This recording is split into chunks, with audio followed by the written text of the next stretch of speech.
A poor girl rushed into a sleek black car thinking it was her Uber, unaware the man behind the wheel was a millionaire CEO, and somehow that wild mistake made him fall for her. But before we dive into the full story, let me know where you're watching from and what time it is. Now subscribe to the channel and let's get started. A faint light filtered through the tattered curtains of a cramped studio apartment on the city's outskirts. The peeling paint on the walls, the worn linoleum floor, and the constant hiss of the leaky faucet all seemed to conspire to remind Delia of her hardships. A second-hand alarm clock on the wobbly table flickered 6:07 a.m., but she'd been awake long before it rang. Sleep had become a luxury she couldn't afford, much like most things in her life. Outside, the city roared with early commuters catching buses, horns blaring at congested intersections, and occasional sirens fading into the distance. Delia closed her eyes, inhaling the humid morning air. It wasn't the scent of fresh coffee or warm pastries. Her small kitchenette offered no such comforts today. Instead, there was only the stale odor of last night's reheated soup.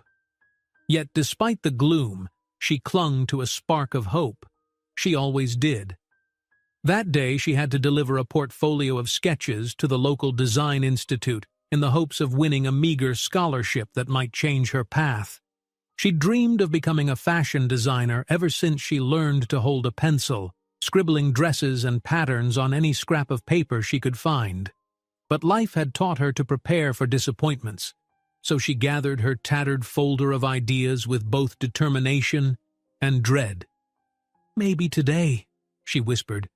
"Maybe today something will finally turn around." The day's first challenge was always money. If she walked the entire way, she could save on bus fare, but she'd risk being late. If she paid for a ride, she'd have no money left for lunch. Delia felt her stomach knot at the decision. She bit her lip, then impulsively snatched up her last few coins for bus fare. Being on time to submit her scholarship application was more important than an empty stomach. She checked her phone, a second-hand model that glitched whenever it pleased, and saw no new messages from anyone, just a blank home screen and a low battery warning. She sighed and hurried outside. The hallway leading down to the street was dimly lit, the flickering bulb overhead creating a sense of perpetual twilight. In the distance, muffled by the old walls, she could hear a neighbor's loud argument.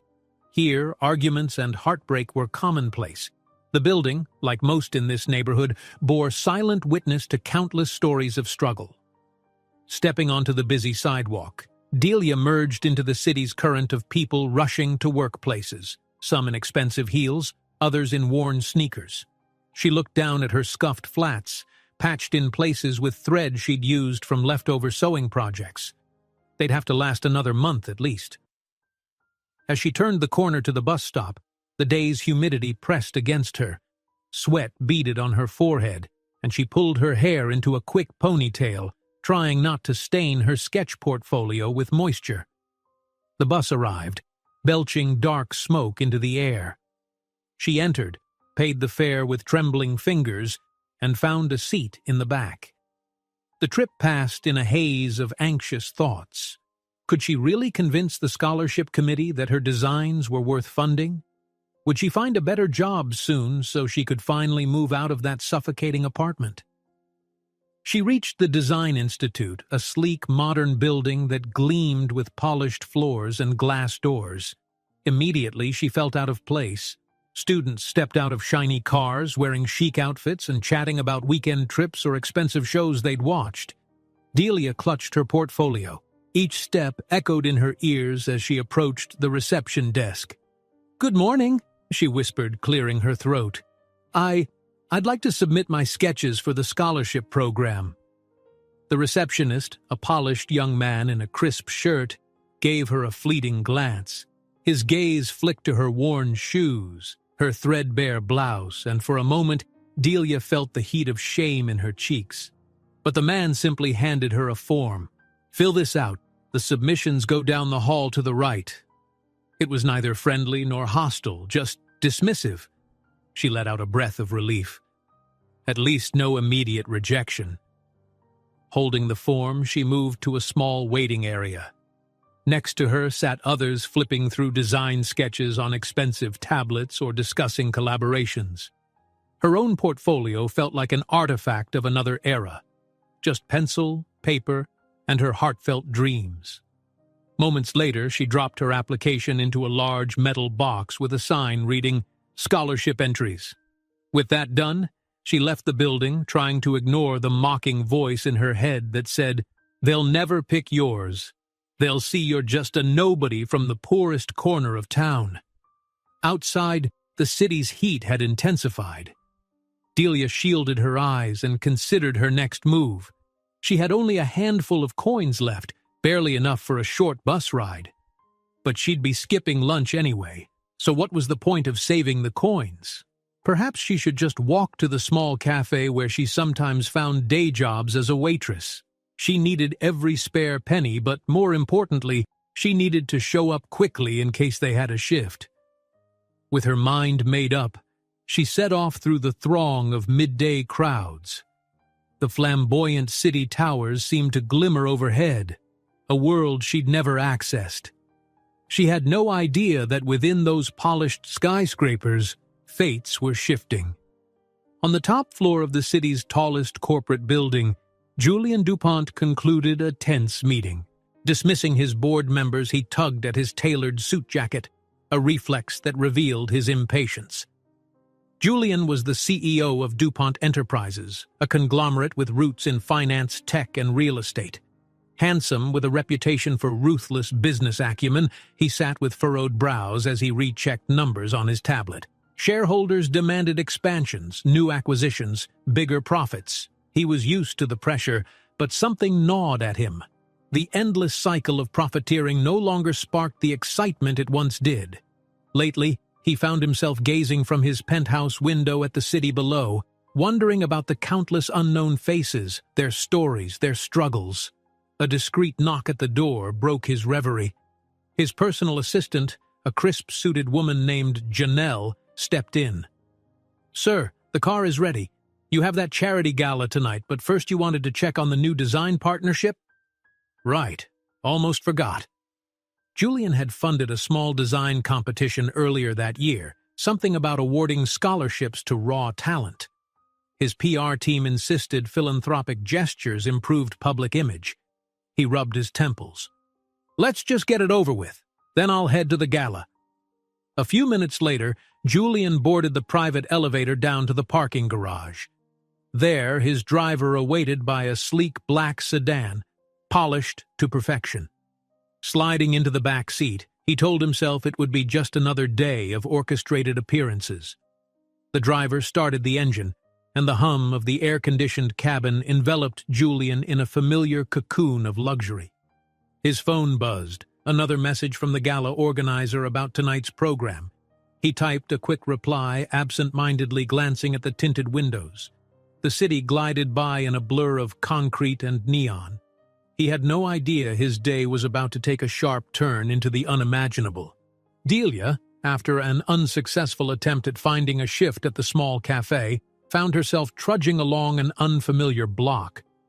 Her legs ached. The late afternoon sun was relentless. She considered hailing a cheap rideshare just this once if it meant escaping the heat and reaching home faster. But home wasn't a comforting thought. She pictured the cramped apartment, the broken doorknob, the flickering hallway light. She'd do anything to take a break from that relentless reality. Without thinking too hard, she opened the rideshare app on her glitchy phone. To her surprise, she saw a car nearby. "That's my chance," she mumbled. A wave of guilt rose. This would cost her last coins. But she couldn't walk another block. Her feet were trembling. She requested the ride. The screen flickered. Then it confirmed. Car arriving. Delia stood on the curb, scanning the street for a battered economy vehicle. Instead, a pristine black sedan pulled over. Her eyebrows shot up. This couldn't be the ride, right? Yet the license plate matched what her phone displayed. Heart pounding, she stepped forward, ignoring every cautionary tale about trusting unknown fancy cars. The passenger door inched open as she tugged the handle. Sliding in, she froze. The back seat was like entering another world. Soft leather, tinted windows, the scent of high-end cologne.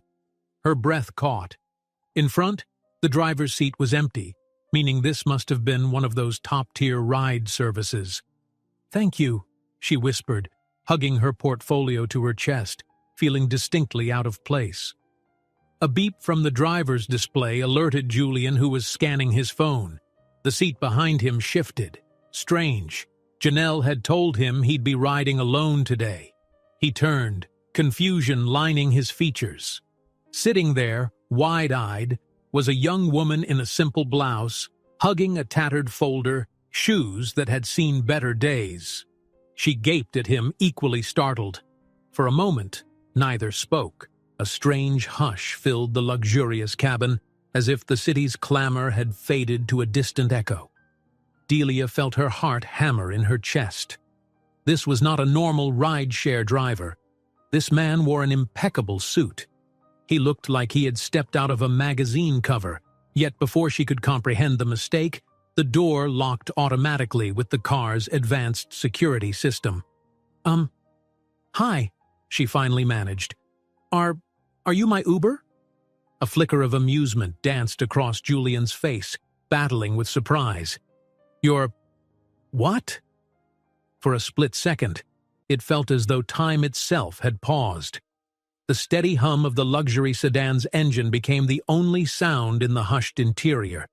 Delia stared into the stranger's astonished eyes, realizing that she'd just made a monumental blunder.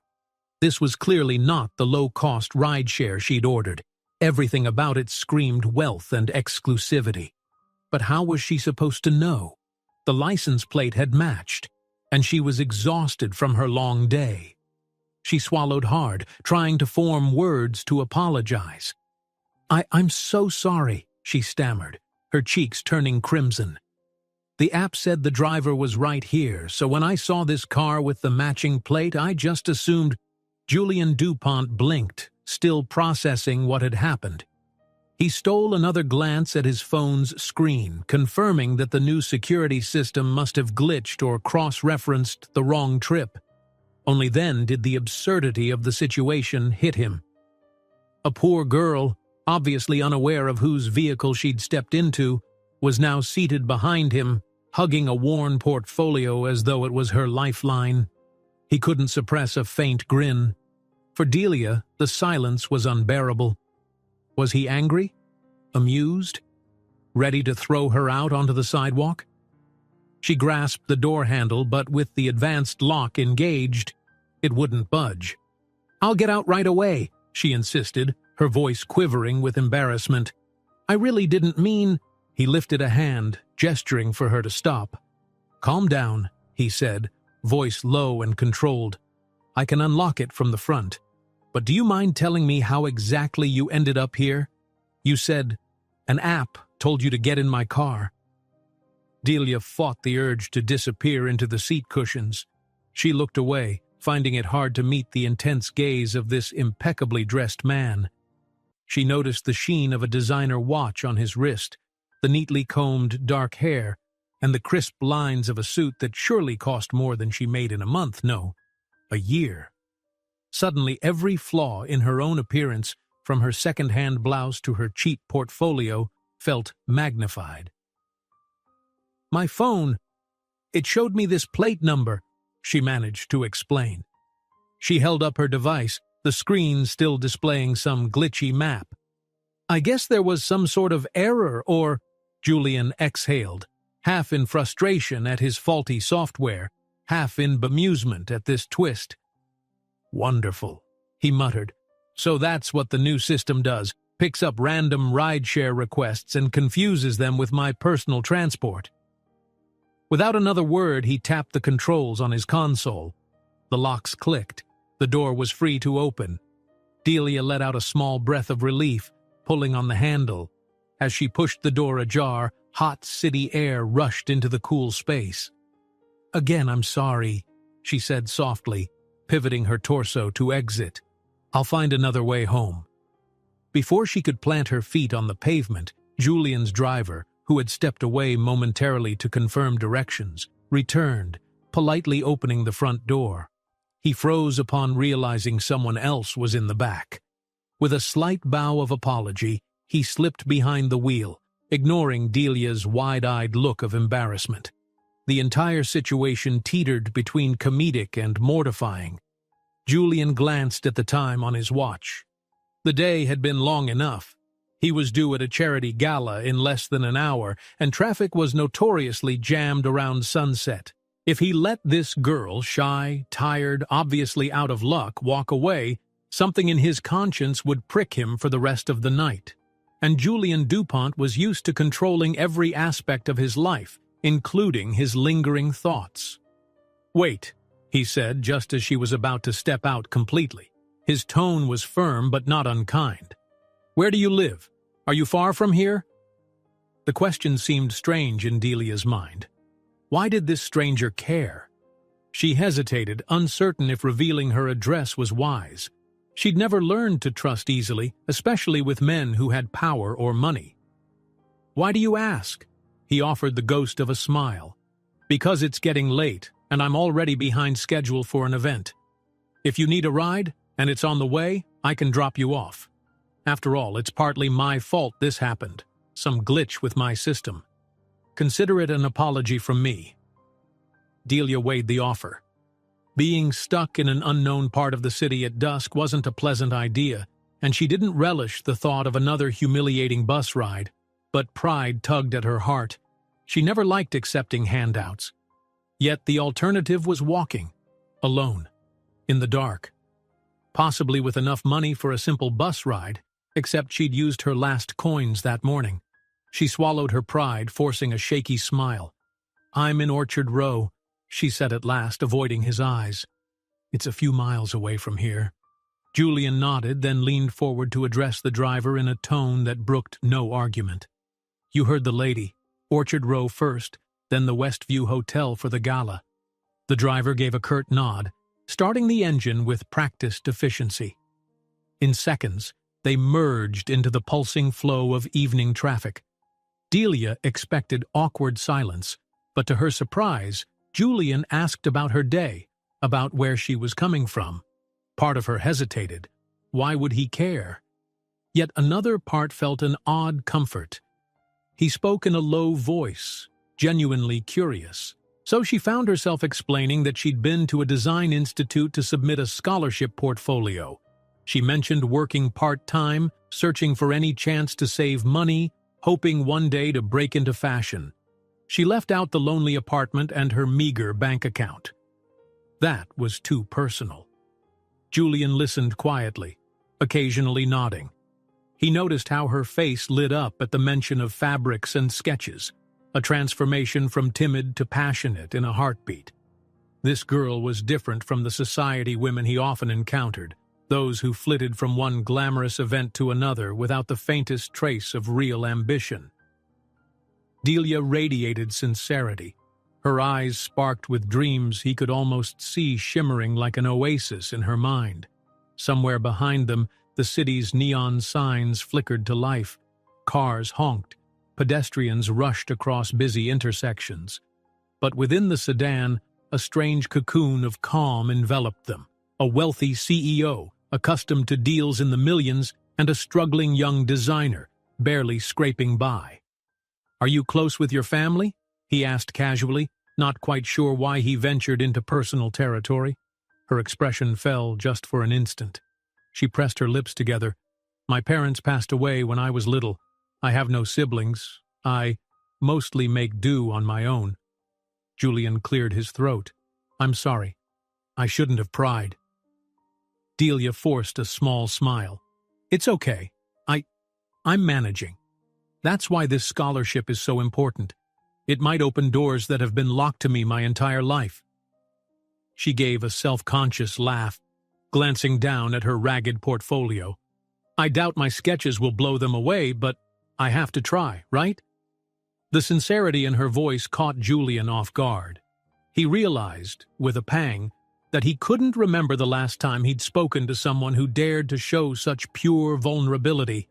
High society was a game of masks, everyone expertly concealing weaknesses, presenting polished facades. In that moment, he envied Delia's ability to be candid about her hardships. It was an honesty he'd rarely encountered. Soon, the car slowed. Outside, the skyline had faded into the gloom of lesser-maintained streets.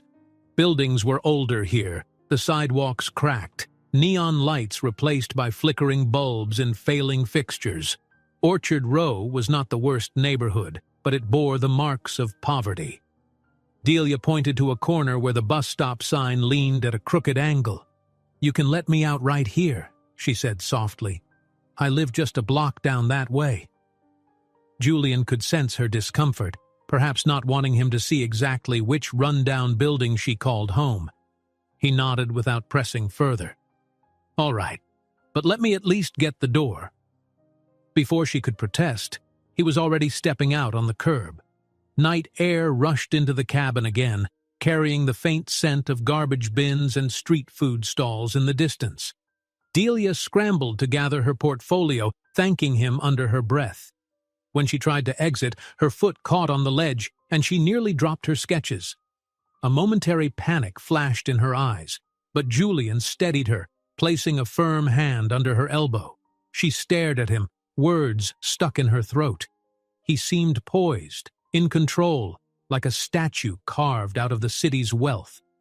And yet, in that fleeting instant, she saw a flicker of genuine concern. Not pity, but something gentler, perhaps a silent wish that she'd be all right. She cleared her throat, stepping back onto the cracked sidewalk. "Thank you, Mr." She realized she hadn't even gotten his name. He studied her for a moment. Typically, he'd say DuPont and watch how people's faces changed upon hearing the name of a major corporate empire. But something made him give only his first name. "Julian," he offered, voice low. "And you are—" "Delia," she answered, hugging her folder tighter. "Look, I appreciate the ride. I'm really sorry about—" Julian stopped her from continuing. "No harm done, Delia." He almost smiled, and in the faint orange glow of the single street lamp, his angular features looked kinder. Then he returned to the car, the driver already waiting. The door clicked shut, the engine revved softly, and the sedan merged back into the urban current of headlights and neon signs, leaving Delia standing by the sagging bus stop. She watched until the car was out of sight, a curious heaviness in her chest. It was as if some invisible thread had connected their paths by chance. Reality soon intruded, a distant siren, a clamor from a nearby alley. She needed to get inside quickly before the night unleashed its typical dangers. As she climbed the stairs to her flat, her mind replayed the conversation. Julian. A name that felt both simple and strangely potent. She wondered if she'd ever see him again, though the thought felt absurd. Their worlds were miles apart, him in penthouses and boardrooms, she in daily struggles. Shaking her head, she slipped into her tiny apartment, but even as she locked the door and collapsed onto her squeaky mattress, she couldn't quell the flutter of new thoughts. Who exactly was this man so gracious that he didn't berate her for her mistake? She half expected she'd see something about him in the news. Mysterious CEO crosses paths with poor seamstress. The notion made her smirk. That's the stuff of cheap romance novels, right? She set her portfolio on a chipped desk, flipping through the sketches one more time. They were incomplete, rough around the edges, much like her life. Determination sparked in her tired eyes. She would polish these designs. She'd stay up late if necessary, because if there was one thing she had learned from that brief encounter in the luxurious sedan, it was that you never really know what doors might open once you have the courage to reach for them. Meanwhile, blocks away, the black sedan glided through the city center. Julian stared out the window, lost in his own thoughts. He should have been thinking about the gala, about the speeches he'd have to give, about the stakeholders he needed to impress. Instead, his mind circled back to Delia's earnest face and the quiet way she'd talked about her dreams. It struck him how rarely he met anyone so genuine. He wondered if she'd be safe in that neighborhood. Part of him was tempted to have someone check on her, but that would be too invasive. Besides, it was none of his business, really. Their worlds weren't meant to collide. Yet even as he arrived at the Westview Hotel, stepping onto the polished marble floors under shimmering chandeliers, a faint restlessness followed him. Among the throngs of the affluent, a small, wide-eyed girl with big dreams had unintentionally left a mark on Julian DuPont's carefully ordered life. And, for better or worse, he suspected this wasn't the last time they'd cross paths. A fresh sunrise washed over the city, painting the skyline in subdued oranges and pinks. In her cramped apartment, Delia stirred from a restless sleep. She blinked, disoriented by a dream she couldn't fully recall. Something about riding in a fancy car with velvet soft seats. Then, reality returned in waves. The memory wasn't just a dream. She truly had ridden in a luxury sedan, had come face to face with a stranger named Julian. Quiet wonder flickered across her features. She thought of how kind he'd been, dropping her off without complaint, even though her blunder had surely interrupted his important schedule. Warmth briefly touched her heart, but it was chased away by the sharp pang of her current situation. She glanced around at peeling wallpaper, the battered nightstand, and a leaning stack of books on sewing techniques she'd borrowed from the tiny local library. Sometimes, life granted these rare moments of kindness, brief glimpses into a world she'd never known. But those moments tended to vanish as quickly as they arrived. She sighed, reminding herself that she had to stay grounded. A single act of generosity didn't erase her debt, her overdue rent, or the final notice from the utility company pinned on the fridge. Sitting up, she fingered through her messy hair, then dragged herself to the cracked mirror hanging by the sink. She studied her reflection, noticing the circles under her eyes. Nights spent honing her sketchwork left little energy for rest. Still, a tiny spark of determination glowed within her. She'd used every spare minute after last night's encounter to refine 2 new dress designs. Her lucky breaks, she'd called them. She splashed her face, rummaged through her wardrobe for something passable. A faded blouse and a long skirt that, with any luck, could appear modestly professional. In truth, nothing she owned could disguise her financial struggles. But she straightened her posture anyway, resolved to appear as confident as possible. Today, she planned to visit the Design Institute once more, hoping to speak with someone about the scholarship timeline. Outside, the muggy air was already stifling. It was barely 7 a.m., and the sun was an unforgiving orb hanging over chipped rooftops. Delia navigated the uneven sidewalks, greeting acquaintances she passed. An elderly shopkeeper setting up his fruit stand, a mother shepherding 2 small children toward a daycare. Everyone in the neighborhood bustled with subdued weariness, each carrying private burdens. The bus rumbled into view, carrying that familiar cough of exhaust. Delia climbed aboard, trying not to cringe at the cramped interior. She clutched her battered folder of sketches, newly updated with last night's ideas. If the committee at the Design Institute saw real promise in her concept, maybe they'd expedite the scholarship or give her a small stipend. She hated having to pin her hopes on uncertain possibilities, but that was all she had. Meanwhile, Julian DuPont had slept even less than Delia. After the glittering charity gala where he'd been forced to present a sizable check for some philanthropic cause he barely remembered, he'd stayed up in his penthouse suite, mind drifting repeatedly to the unexpected passenger in his sedan. He couldn't explain why she occupied his thoughts. She was just a girl who'd mistaken his car for an ordinary ride service. Yet the sincerity of her gaze and her unguarded way of speaking had struck him. He'd tried to brush it aside, reminding himself that the gala had been a success. The press took photos, society figures fawned over him, potential business partners exchanged pleasantries. By all accounts, it was a perfect night in the usual DuPont fashion. But in the back of his mind, he'd felt strangely restless, as if something fundamental had shifted. Now, stepping out of his personal elevator into the executive offices of DuPont Enterprises, Julian gazed upon employees who greeted him with polite, carefully rehearsed smiles. He reciprocated with a distant nod. In the hush of the plush hallway, Janelle, the assistant who orchestrated most of his daily life, fell into step beside him. "Morning, sir," she said efficiently. "You have back-to-back appointments today. First, an internal meeting on the new real estate venture, then lunch with a foreign investor. After that—" He raised a hand to pause her. "Janelle, did you happen to find out anything about the glitch with our ride system last night?" A flicker of surprise flashed across her professional features. "Yes, sir. I spoke with the tech team. They said there was an anomaly in the software that geo-matched your car to a standard rideshare request. They're already patching it." He nodded, leaning against the glass wall that overlooked the city. For a fleeting instant, he considered asking if they'd discovered the name of the passenger. But he realized how odd that would sound, especially for a man who carefully guarded his privacy. So he kept quiet.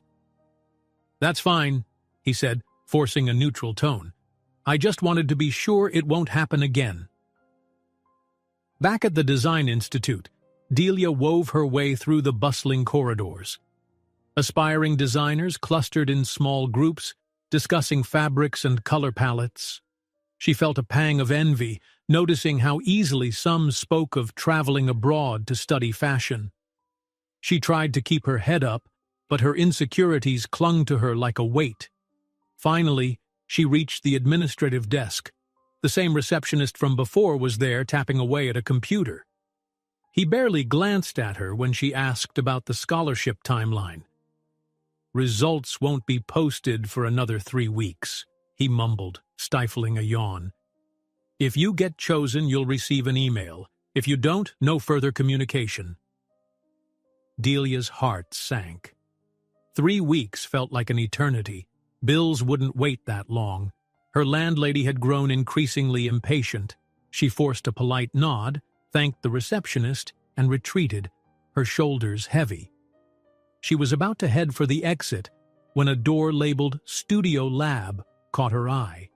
Inside, she glimpsed large cutting tables, mannequins draped in half-finished garments, shelves of fabric rolls in bold colors.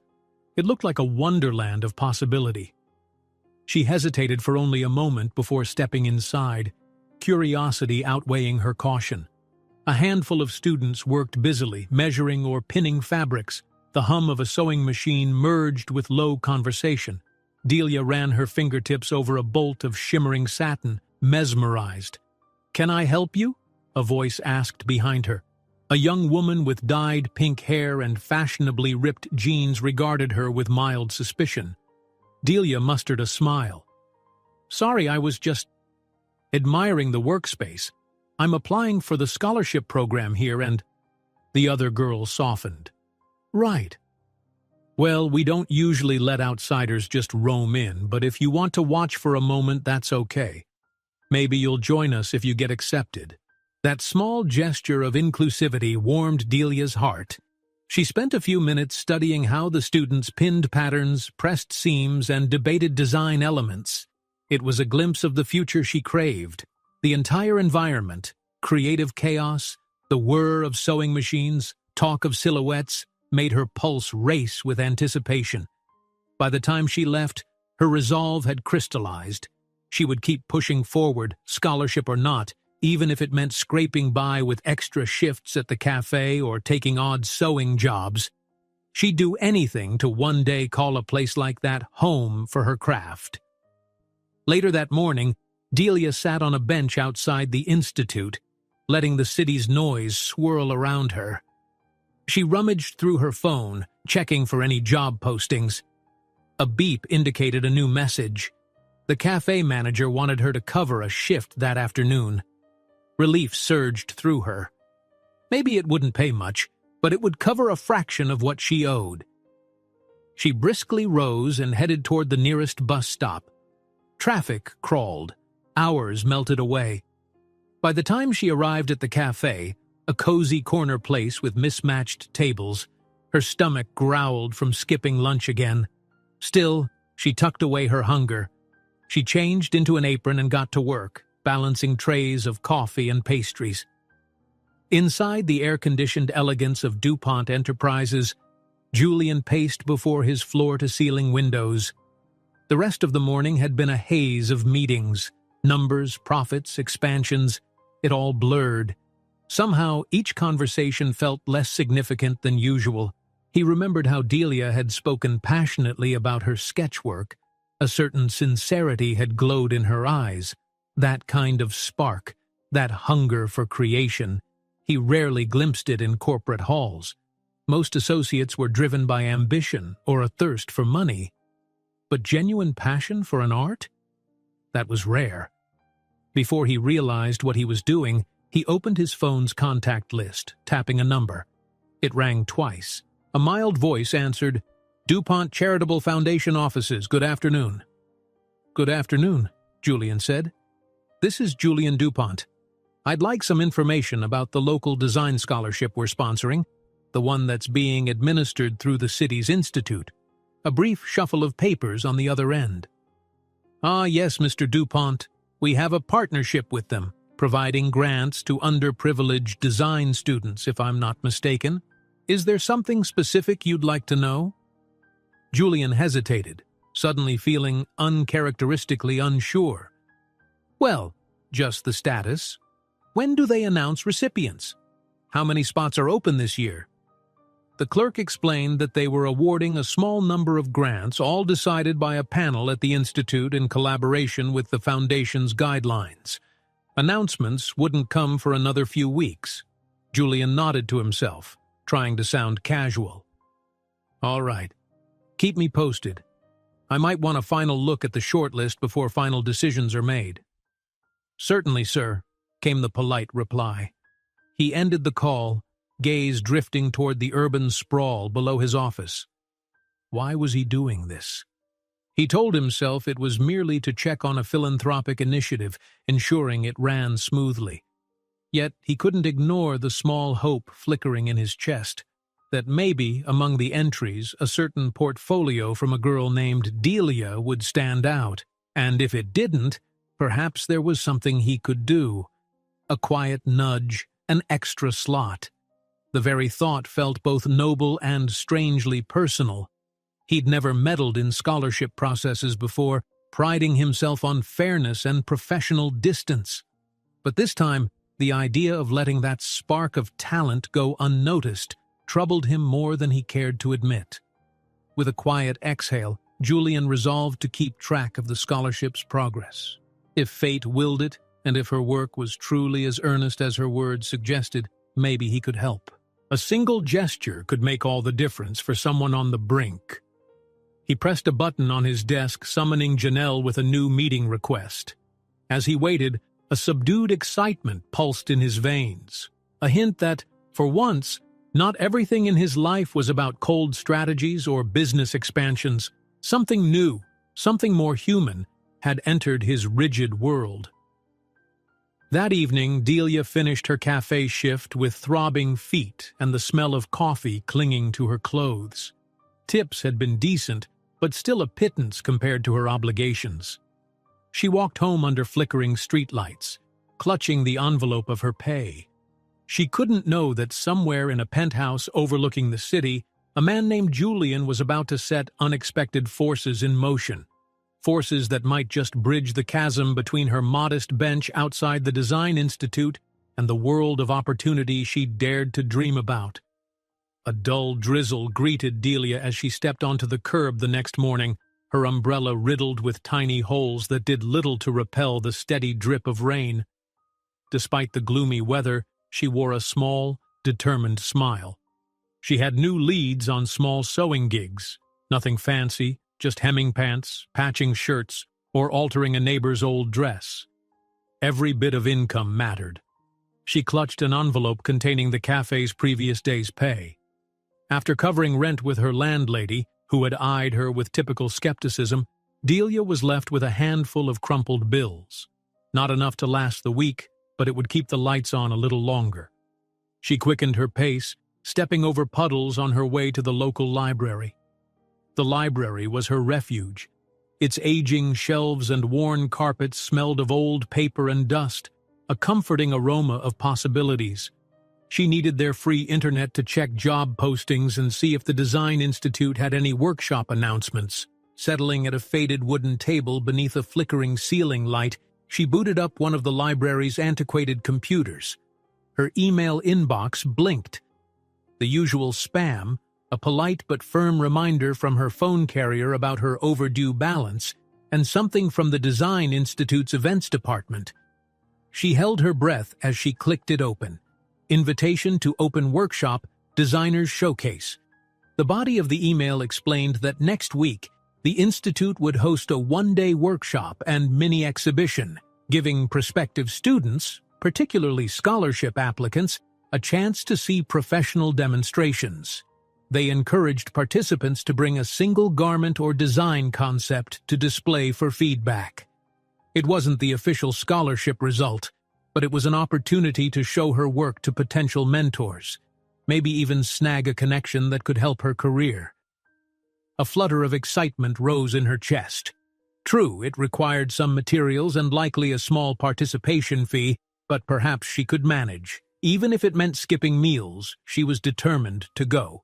She whispered a quick thanks to the universe, logged off and headed for the library's exit, mentally listing the steps she needed to prepare a decent outfit to show at the workshop. Meanwhile, at DuPont Enterprises headquarters, Julian stood at the head of a conference table, discussing plans for an upcoming product launch. His board members listened intently, but he noticed their expressions hinted at polite restlessness. The entire discussion felt formulaic, as if every step had been rehearsed countless times in board meetings past. When the meeting concluded, his CFO lingered to ask about a delayed real estate investment. Julian gave short answers, mind elsewhere. Only after the CFO left did he finally exhale and loosen his tie. He walked to the wide window that overlooked the city, arms folded. This used to be the pinnacle of his ambitions, to lead these board meetings, secure massive deals, and expand the DuPont empire. Yet, a strange emptiness had crept into that sense of accomplishment. He thought again of Delia, of the quiet determination in her eyes. It was perplexing how someone he barely knew kept surfacing in his thoughts.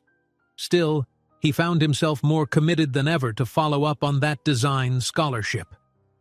A discreet knock at the door drew him back to the present. Janelle entered, balancing a stack of papers. "Sir, these are the final documents for the philanthropic programs. You mentioned wanting to review them." Julian nodded. "Thank you, Janelle. Leave them here. Has the foundation confirmed how many scholarships they're awarding at the Design Institute?" She flipped through her notes. "They'll grant 3 major scholarships this cycle. The Institute's panel will select finalists soon. I believe the foundation has the right to offer a special discretionary spot as well if they see exceptional talent that the panel might overlook." He raised a brow. "A discretionary spot?" "Yes," she explained. "It's in the official agreement. They've rarely exercised it, but it exists so that the foundation's board can recognize an outstanding candidate who, for whatever reason, might not qualify in the usual process." Julian mulled that over. "Keep me informed on that. If the Institute misses a deserving candidate, I want to know." Janelle's face didn't betray any surprise. She was too accustomed to Julian's meticulous involvement in every DuPont project. She gave a professional nod, leaving him alone with the stack of documents. That afternoon, Delia wrapped up a small sewing gig, patching the torn uniform of a school crossing guard. He paid her in loose change and a grateful smile. "Keeps me from having to buy a new uniform," he explained. She thanked him and tucked the coins into her pocket. Next, she swung by a fabric store, one she typically only window shopped because quality materials were far beyond her means. But she had to try. The workshop invitation urged attendees to bring a sample design. Delia planned a simple but elegant evening dress prototype, something that could show off her sense of style, yet wouldn't devour an entire spool of costly fabric. Stepping inside the store was like entering a kaleidoscope of color. rolls of fabric in shimmering blues, bold reds, subtle creams. Each had its own texture and price tag, mostly out of her budget. She trailed her fingertips along the swaths of satin, organza, brocade, each whispering possibilities. Her heart ached, wishing she could afford more than a half yard of anything. At last, she found a discounted bolt, a muted, silver-gray crepe that had a small defect near one edge, causing it to be on clearance. She asked the clerk if they had any remnants. The clerk rummaged in a bin and offered a leftover piece at a fraction of the cost. Delia ran her hand over it. It would be enough for the bodice of her design, maybe with a little creative piecing. She purchased the discounted crepe and a few yards of plain lining fabric, her final coins disappearing in the transaction. With that, she left the store. A thrill coursed through her, tempered by the knowledge that her wallet was now almost empty. But she had what she needed, enough raw material to craft the beginnings of a dream. That night in her cramped apartment, Delia spread the newly acquired fabric across her tiny table. She examined the flaw near one corner, a small tear and color inconsistency. It would require strategic cutting to hide the defect, but she was confident she could manage. She taped her sketches to the wall with bits of reused tape. They depicted a sleeveless dress with a slightly draped neckline, cinched waist, and an asymmetrical hemline that fell just above the knees. Simple, but with a sophisticated silhouette. If executed properly, it could appear far more expensive than its meager cost. Her hands moved nimbly, measuring, marking seams with chalk. She hummed quietly, forgetting her hunger and fatigue. This was her element, the place where her imagination bloomed.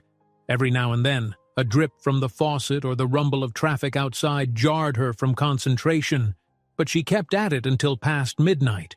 When at last she set down her scissors, part of the dress had begun to take shape. She held the pinned pieces up to her body in the mirror, eyes shining with pride. It wasn't anywhere near finished, but it felt real, tangible. And in this dingy apartment, that sense of possibility was everything. In contrast, Julian returned to his penthouse after another day of polished negotiations. Outside, the drizzle had turned to a full downpour, pattering against floor-to-ceiling windows. He rolled his shoulders, feeling tension from hours of corporate politicking. Then he switched on a modest lamp, leaving the rest of the penthouse in soft shadow. He loosened his tie, drifting to the living area where a sleek glass coffee table held a stack of magazines. Fashion, business, architecture. He kept them around for variety, or perhaps out of a restless need to stay informed about all corners of culture. As he rifled through them, he caught a glimpse of an advertisement for the Design Institute's upcoming events. The tagline boasted, "Showcase the talent of tomorrow." His mind leapt to Delia. Was she aware of that showcase? Did she plan to attend? Should he see for himself? The notion seemed absurd. Julian DuPont, billionaire CEO, sneaking into a student workshop. But curiosity prodded him. He wanted to see if her quiet passion translated to genuine skill. He reasoned that if he was going to personally ensure the scholarship was awarded fairly, maybe it was wise to scout potential recipients. Yet he also sensed a more personal motive, the desire to know how Delia was faring. If she still harbored that same spark he'd glimpsed in her gaze, maybe supporting her wasn't just philanthropy. Maybe it was something akin to fulfilling an unvoiced longing for authenticity in his own life. He typed a quick message to Janelle. "Check if the Design Institute's mini-exhibition is open to sponsors or donors. Let me know." For a moment he felt a flicker of excitement. The hush of the penthouse pressed on him, the storm outside reflecting his internal tumult. He realized how rarely he felt this sense of anticipation, how seldom anything truly piqued his interest beyond the next business conquest. Drumming his fingers on the coffee table's edge, he flipped the magazine shut. He had no idea if Delia would even be there, or if she'd made progress on her portfolio, or if she'd simply given up. But something told him she wasn't the type to give up easily. Days rolled by in a blur for Delia. She worked double shifts, accepted small seamstress tasks, and fought exhaustion to continue sewing her showcase dress each night. Progress was slow, but steady.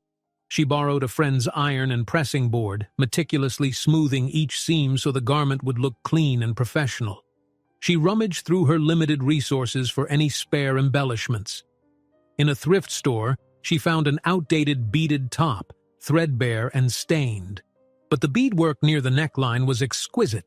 She purchased it for mere pocket change, then painstakingly harvested the beads, planning to apply them delicately to her dress's neckline. Perhaps that detail would catch the eye of the Institute's instructors. Finally, the day arrived. The workshop was set to begin at 10 a.m.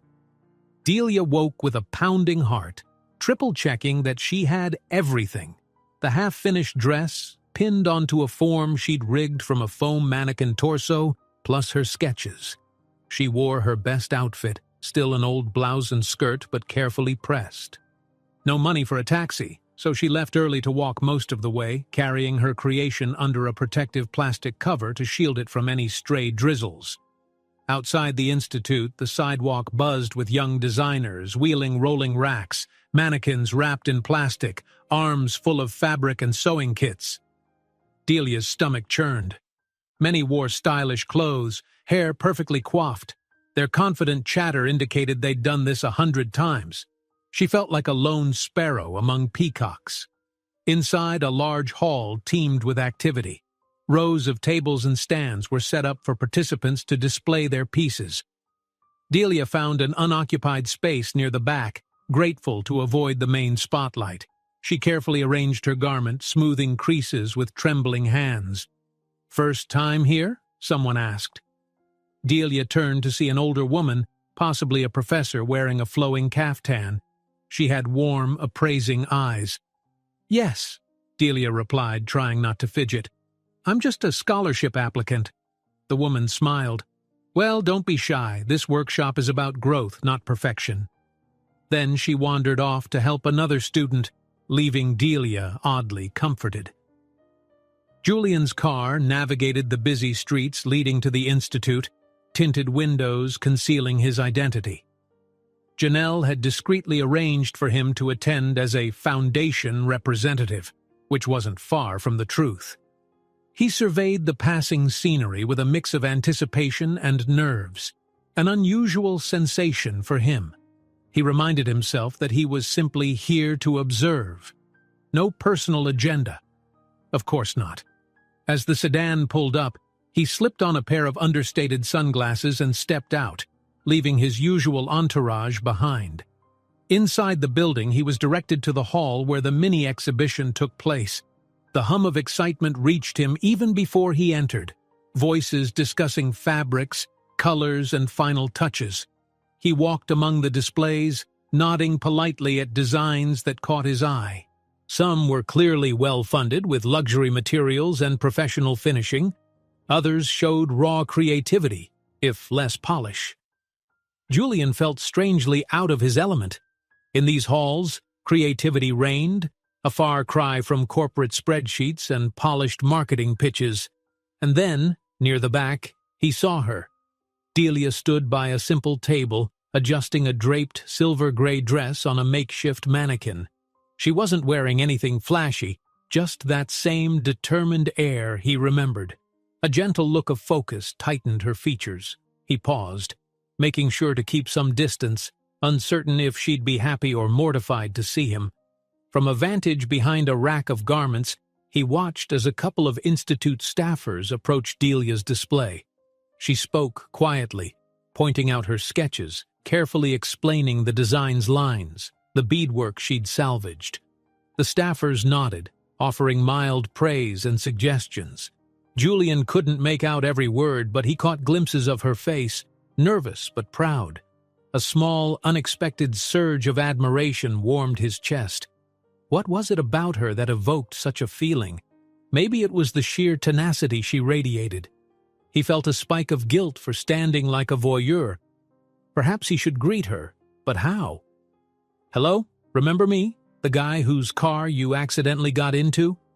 He was still grappling with that dilemma when a different staff member recognized him, stepping forward with a polite smile. "Mr. DuPont, we're honored you came to see our workshop. Can I guide you around to some of the top candidates?" He nodded politely, but his eyes drifted back to Delia. "Yes, of course. I'm here on behalf of the Foundation, but actually, I'd like to start over there." He pointed discreetly in Delia's direction. "Who's that?" The staff member followed his gaze. "Oh, that's a scholarship applicant, Delia something. She's quite new, hasn't had formal training, but her design has potential." Julian nodded, swallowing a small smile. "I'd love to hear more about her work." Together they approached.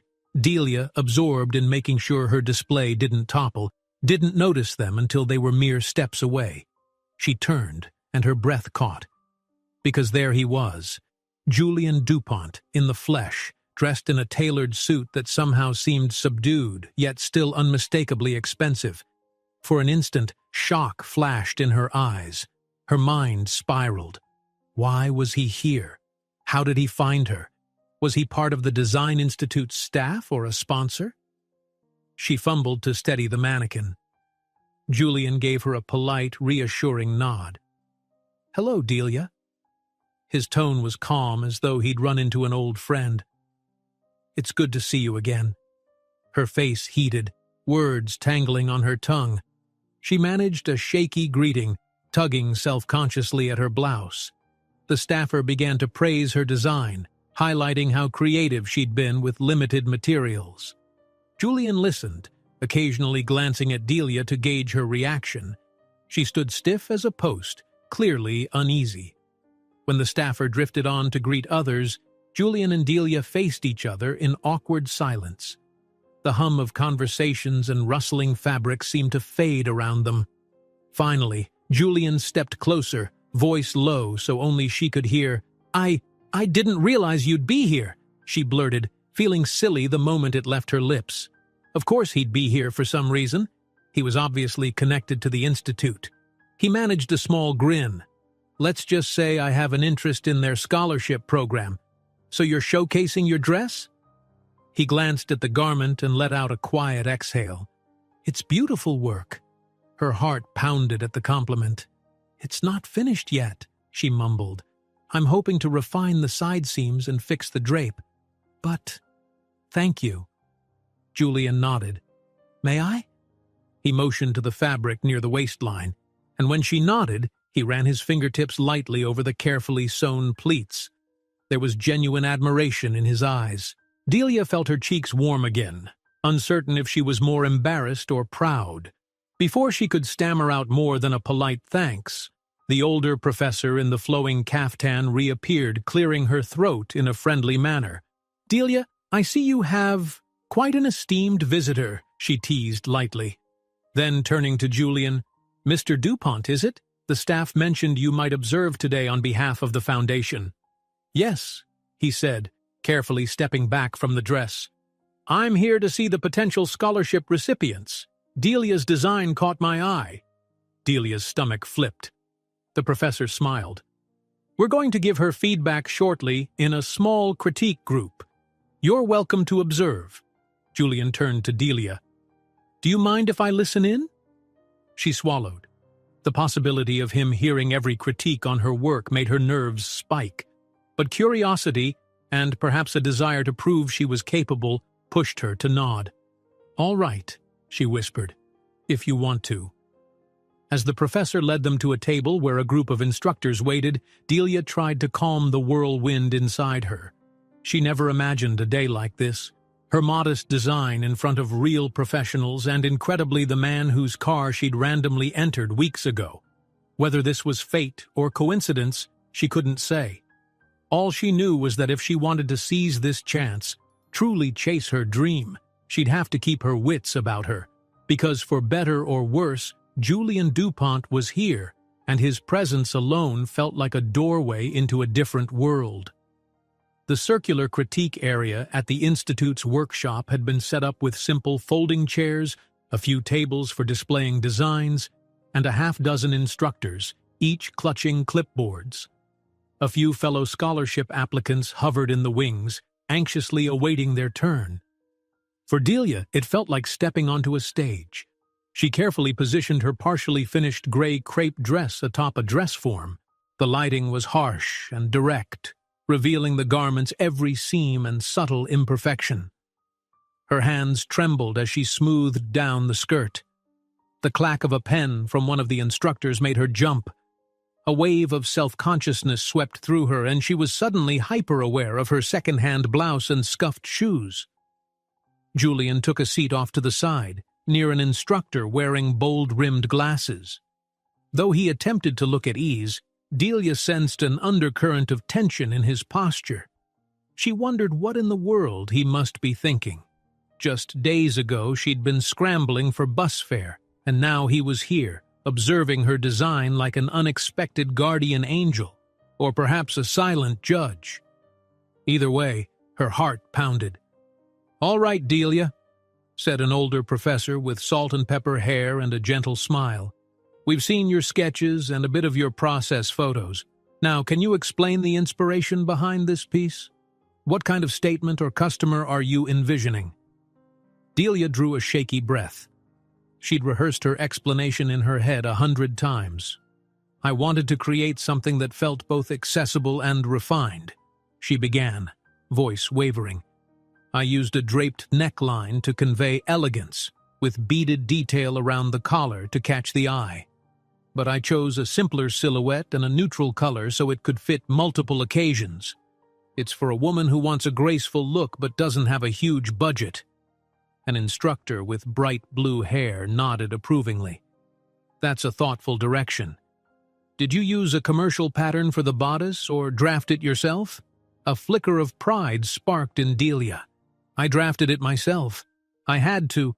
There was a flaw in the fabric that forced me to cut the pattern pieces in a non-standard layout, so I adjusted the darts and side seams to work around that." A man in a crisp blazer, likely a pattern-making expert, leaned forward. "I see the princess seams, but you've combined them with a side panel that extends toward the back. That's not a typical design line. Was that deliberate?" Delia nodded, flipping open her sketchbook. "Yes, I wanted to elongate the silhouette by drawing the eye diagonally. It also helped hide the fabric defect under one of the seams." A low, collective hum of intrigue spread among the instructors. Delia's nerves eased slightly. Then came questions about her finishing techniques, her choice of beads, and her plan for refining the drape on the left side. Each time she responded candidly, admitting her sewing machine was ancient, that she'd upcycled the beads, that she still needed to properly line the bodice. The instructors asked more technical queries, scribbling notes. Despite the intensity, Delia sensed genuine curiosity in their expressions, not dismissiveness.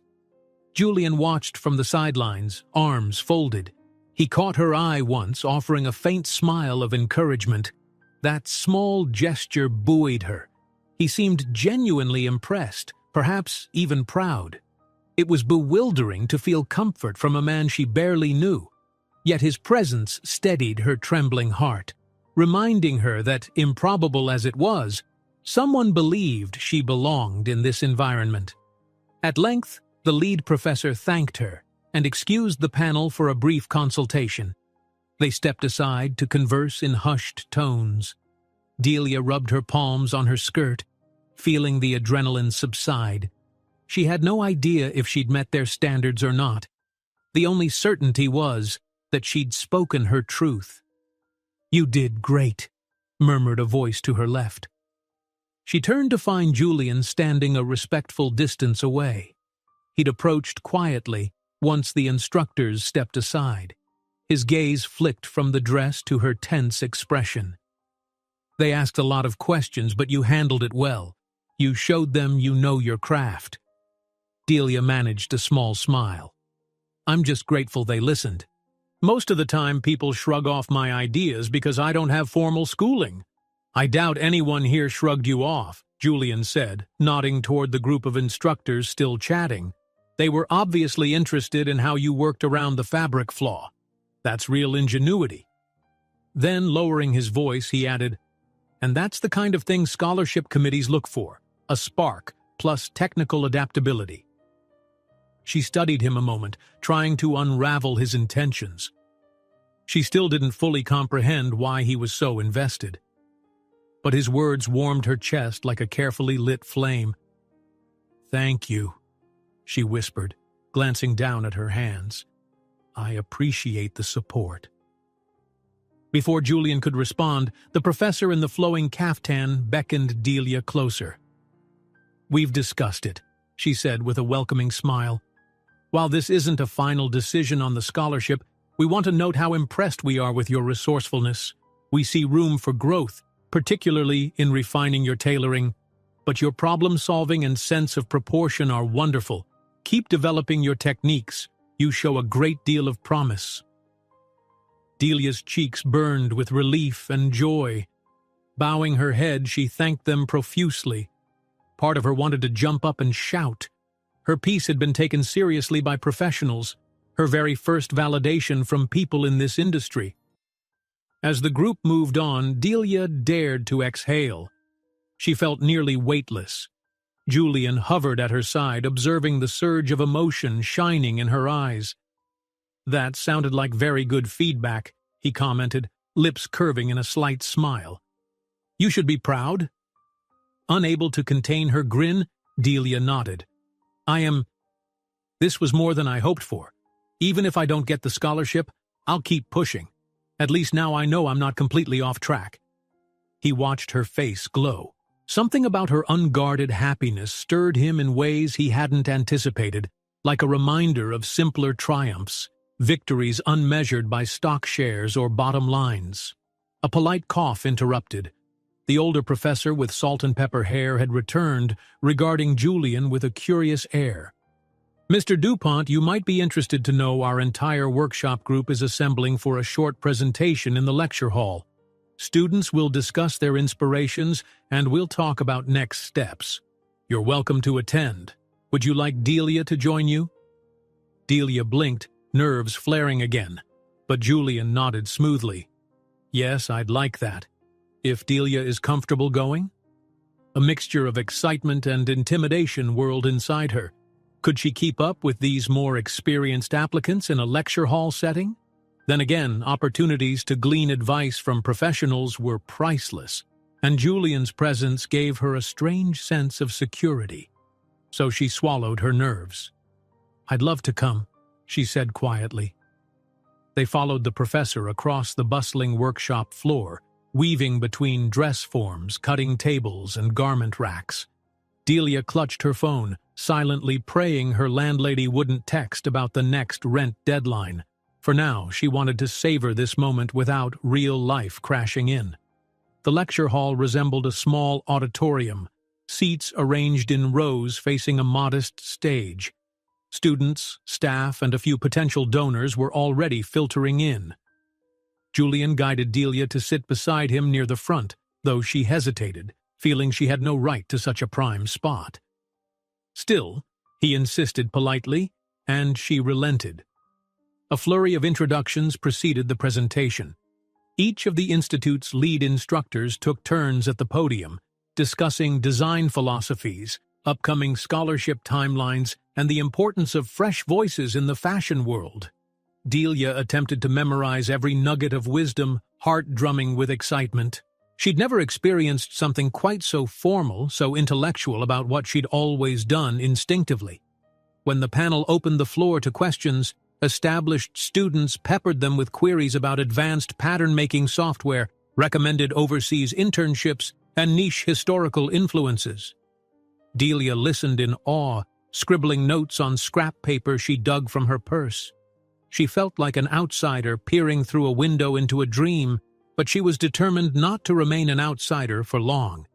Eventually, an administrative staff member addressed the crowd about final deadlines for the scholarship competition. Delia sat up straighter. "All portfolios, including at least one finished piece, must be submitted by next Friday," he announced. "Then we'll do final judging the following week. The winners will be announced at our annual design gala, where local press and sponsors, like Mr. DuPont's foundation, will attend." Delia's eyes widened. That was less than 2 weeks away. She mentally calculated, finishing her dress to a high standard, compiling a polished portfolio, balancing her cafe shifts. She might manage it, if nothing went wrong. Yet, the mention of a design gala conjured up images of ritzy evening events, wine glasses clinking, and a polished runway, very unlike her usual daily grind. Could she possibly fit in there? Doubt pricked her confidence. Julian leaned closer, voice barely above a whisper. "Next Friday is your deadline, then. You have plenty of time to finish, right?" She forced a brave nod. "I hope so. It'll be tight, but I'll do everything I can. Honestly, I didn't realize a full garment submission was mandatory. I thought my half-finished piece and sketches might suffice." He nodded thoughtfully. "If you run into any obstacles—" His voice trailed, catching. Part of him wanted to say, "Come to me." But he was aware of how imposing that might sound, a rich CEO offering help she might interpret as charity. He cleared his throat. "I'm sure you'll find a way," he ended softly, leaving the offer unspoken but hinted. She glanced sideways at him, suspecting the meaning beneath his words. Warm gratitude filled her chest, but she wasn't sure how to respond, not wanting to appear needy or indebted. So she simply whispered, "Thank you. Really." The remainder of the presentation passed in a blur, with instructors showcasing advanced student work and highlighting the need for unique perspectives in the industry. When the session ended, everyone rose to mingle. Delia felt her pulse easing. This was exhilarating but also emotionally draining. Julian turned to her, adjusting the cuff of his jacket. "Do you have time to talk? Perhaps grab a coffee? I'd like to hear more about how you learned to draft patterns on your own." Her mind spun. She was stunned that he'd want a further conversation, let alone share a coffee. But then she remembered she had a shift at the cafe soon. The bus ride was lengthy, and if she was late, her boss would be furious. I'm sorry, I actually have to hurry off to work," she admitted, cheeks flushing. "I'm a waitress at a little cafe near Orchard Row." A flicker of disappointment crossed his features, but he masked it quickly. "That's all right. Work is important. May I drive you there? It would save you time." Delia swallowed. Her last experience in his luxurious car was still fresh, but she truly was pressed for time, and the notion of skipping the cramped bus was tempting. After a moment's internal debate, she nodded. "If it's not too far out of your way, that would really help. Thank you." They exchanged few words as they walked out to the parking lot. The sky remained gray, threatening another drizzle. She clutched her plastic-wrapped dress form in one arm. He offered to carry it, but she politely refused, too proud to let him bear her burdens. A black sedan, reminiscent of their first encounter, awaited them. This time Delia knowingly took the passenger seat in front while Julian settled behind the wheel himself. No driver in sight. As he guided the car onto the main road, the cityscape blurred around them in a drizzle-splattered haze.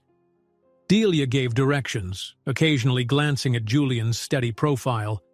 Perhaps it was the quiet rush of riding with him alone that made her stomach flutter, or maybe it was the knowledge that, in less than 2 weeks, she'd face one of the biggest moments of her life, submitting her final garment to the Institute. And somehow, whether by chance or destiny, Julian had a role in that future. She sensed it like a subtle current humming beneath everyday reality. He pulled up in front of the small cafe, slowing to let her out. She thanked him, juggling her dress form, portfolio, and umbrella. Raindrops pelted the windshield. "Delia," he said softly before she closed the door, "good luck finishing your design. I hope it all goes smoothly." She smiled, a tentative, heartfelt curve of her lips. "Thank you. For everything, I really mean it." With that, she slipped out into the damp sidewalk. The cafe's neon sign flickered overhead. Behind her, the sedan eased away, disappearing into the drizzle. And so continued the unlikeliest of friendships, a precarious bridge between two worlds, carried forward by a mutual spark neither fully understood but couldn't bear to extinguish. A thin golden sunbeam filtered through Delia's apartment window at dawn, illuminating the chaotic mess of fabric scraps, reference books, and half-finished sketches on her tiny table. She was already up, pinning fabric for the bodice lining. Sleep had become a fleeting luxury these past few days. Her looming deadline for the scholarship submission weighed heavily on her mind. A crinkled to-do list lay beside the sewing machine. She glanced at it.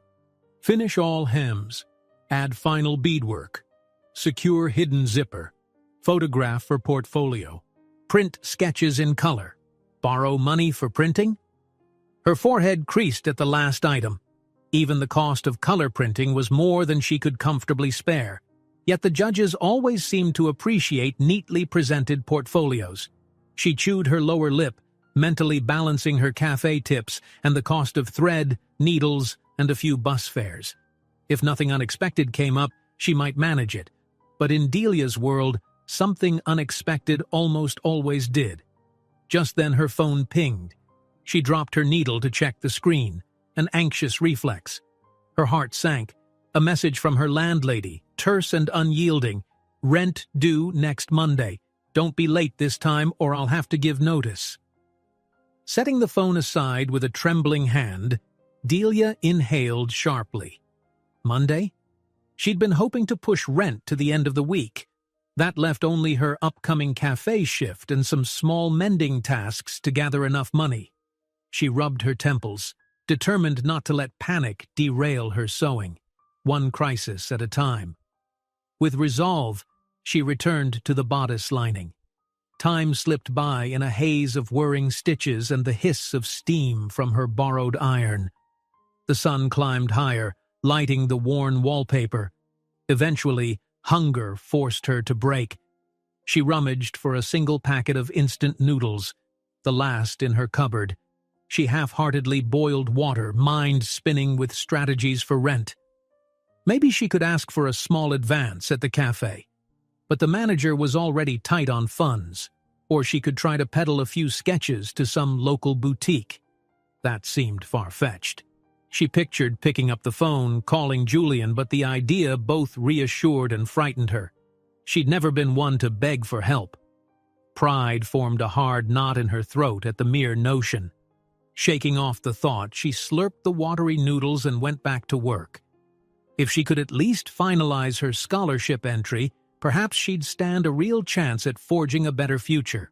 And in the short term, well, she'd figure out rent somehow. Mid-afternoon, Delia dashed across town to the cafe, garment bag slung over her shoulder.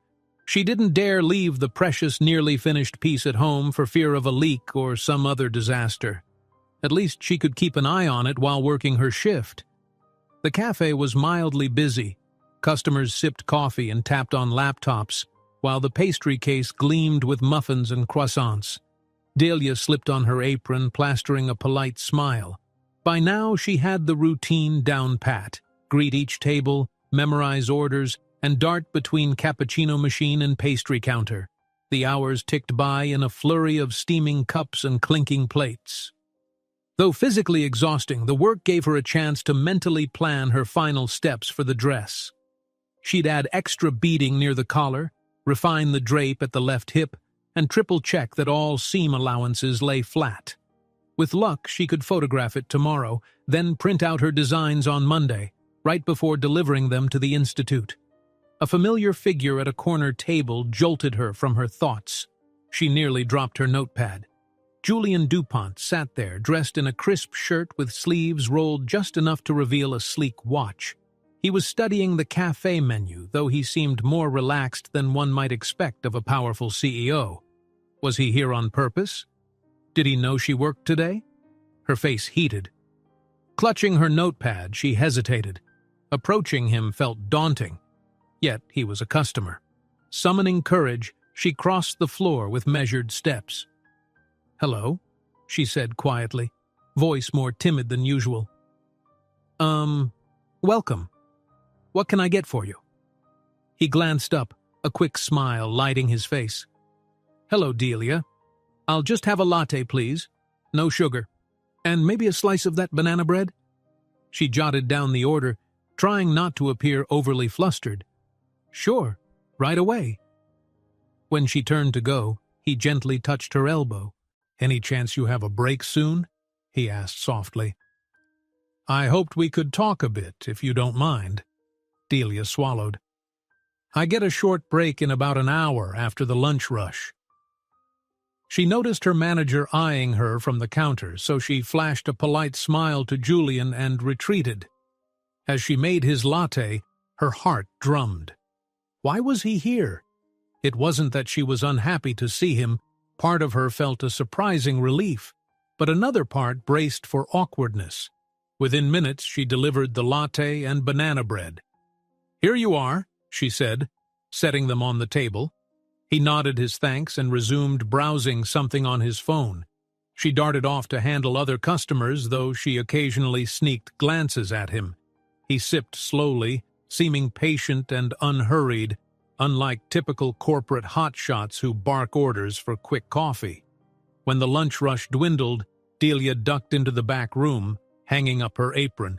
She quickly checked her reflection in a storage room mirror, her hair slightly askew, face tired from the morning's sewing. Nothing to be done. She took a breath and stepped out to find Julian still at his table, reading emails or articles. He looked up the moment she emerged. Can I join you? She asked uncertainly, gesturing to the empty chair. Though he'd invited her, she still felt like the intruder. Please, he said, setting his phone aside. She slid into the seat, posture stiff. Thanks for coming by, she ventured. I wasn't expecting to see you here. He studied her face. I had some errands in the area. Thought I'd try the coffee here. It's quite good. His tone was light, but the hint of a smile suggested a dual motive. How's your dress coming along? Delia's shoulders relaxed a fraction. She could talk about sewing all day. I'm nearly done. Just finishing touches. I'm hoping to take photos tomorrow. Then I'll finalize my sketches for the scholarship panel. That's great, Julian said, genuine warmth in his voice. I'd love to see it again when it's finished, but no pressure. She offered a shy smile, nodding. Sure, once it's presentable. A beat passed, their gazes tangling. She coughed lightly, lowering her eyes. How about you? Busy? With, well, corporate things? He chuckled softly. Always. But I've been juggling some philanthropic interests, too, keeping tabs on the scholarship program. He paused, choosing his words carefully. Your name came up in a recent discussion. The Institute staff seems quite intrigued by your work. Delia's stomach fluttered. Oh? She tried to play it cool, but excitement glimmered in her eyes. That's good, right? Yes, very good.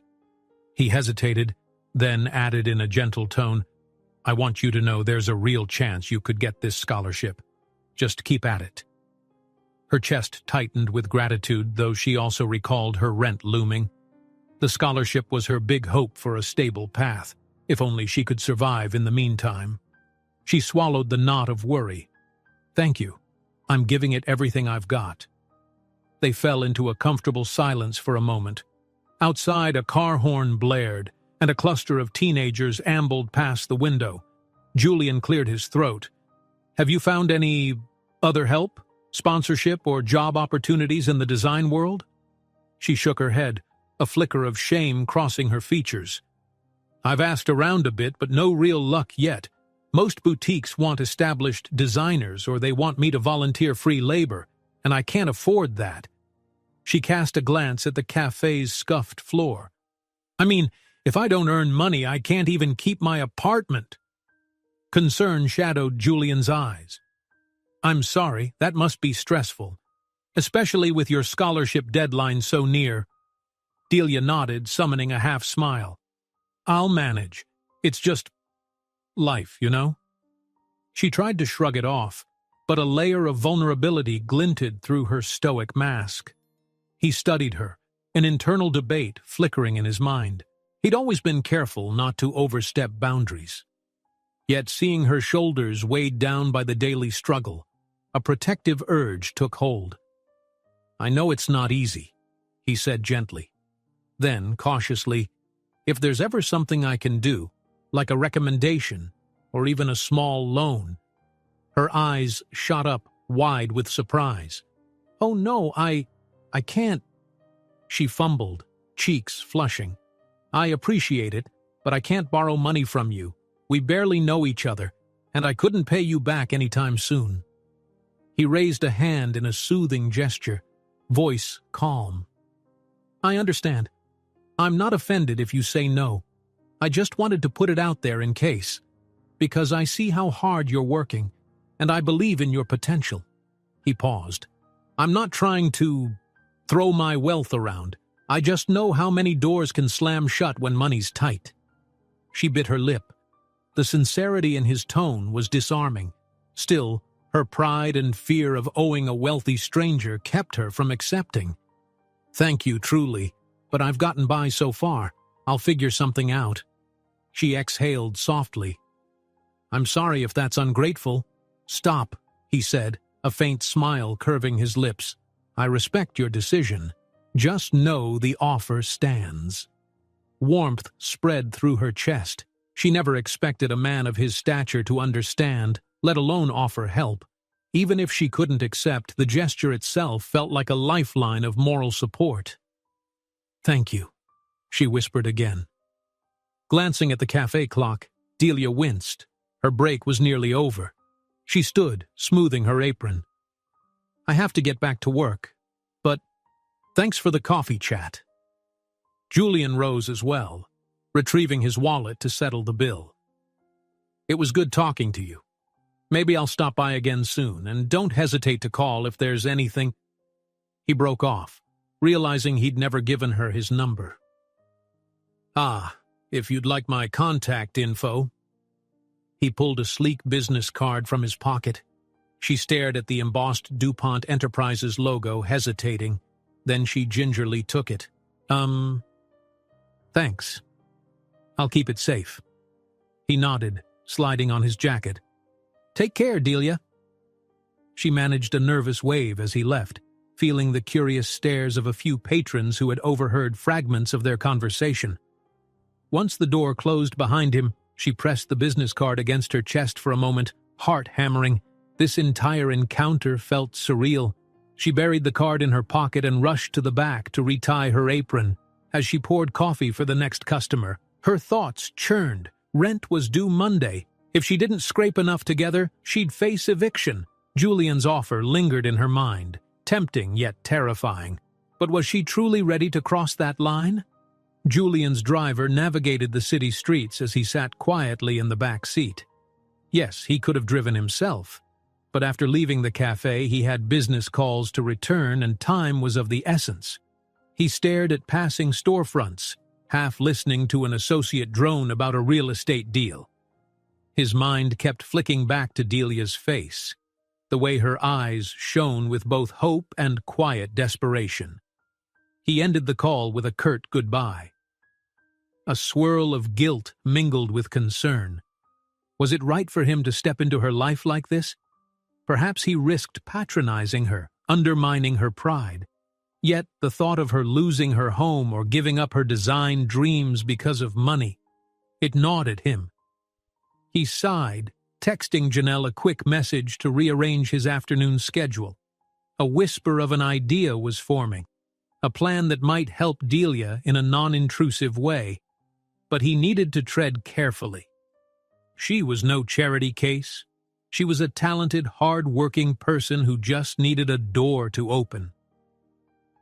That night, once Delia's shift ended and the cafe lights dimmed, she trudged home. The neon signs of Orchard Row buzzed overhead, painting the wet pavement in electric colors. Each step home reminded her of the tiny hallway, the broken faucet, the chipped plaster. What if next week she was forced out? Where would she even go? Her mind conjured a fleeting image. She could text Julian. But no. Her pride rejected that notion. She didn't want him to see her as a damsel in distress, and she'd already told him she'd manage on her own. Inside her apartment, she dropped her bag heavily on the floor. Her dress form stood sentinel in the corner, the nearly finished piece a testament to her dogged effort. She placed her palms on either side of the garment, inhaling the faint scent of fabric and starch. Yes, the scholarship was her key. She just had to hold out a little longer.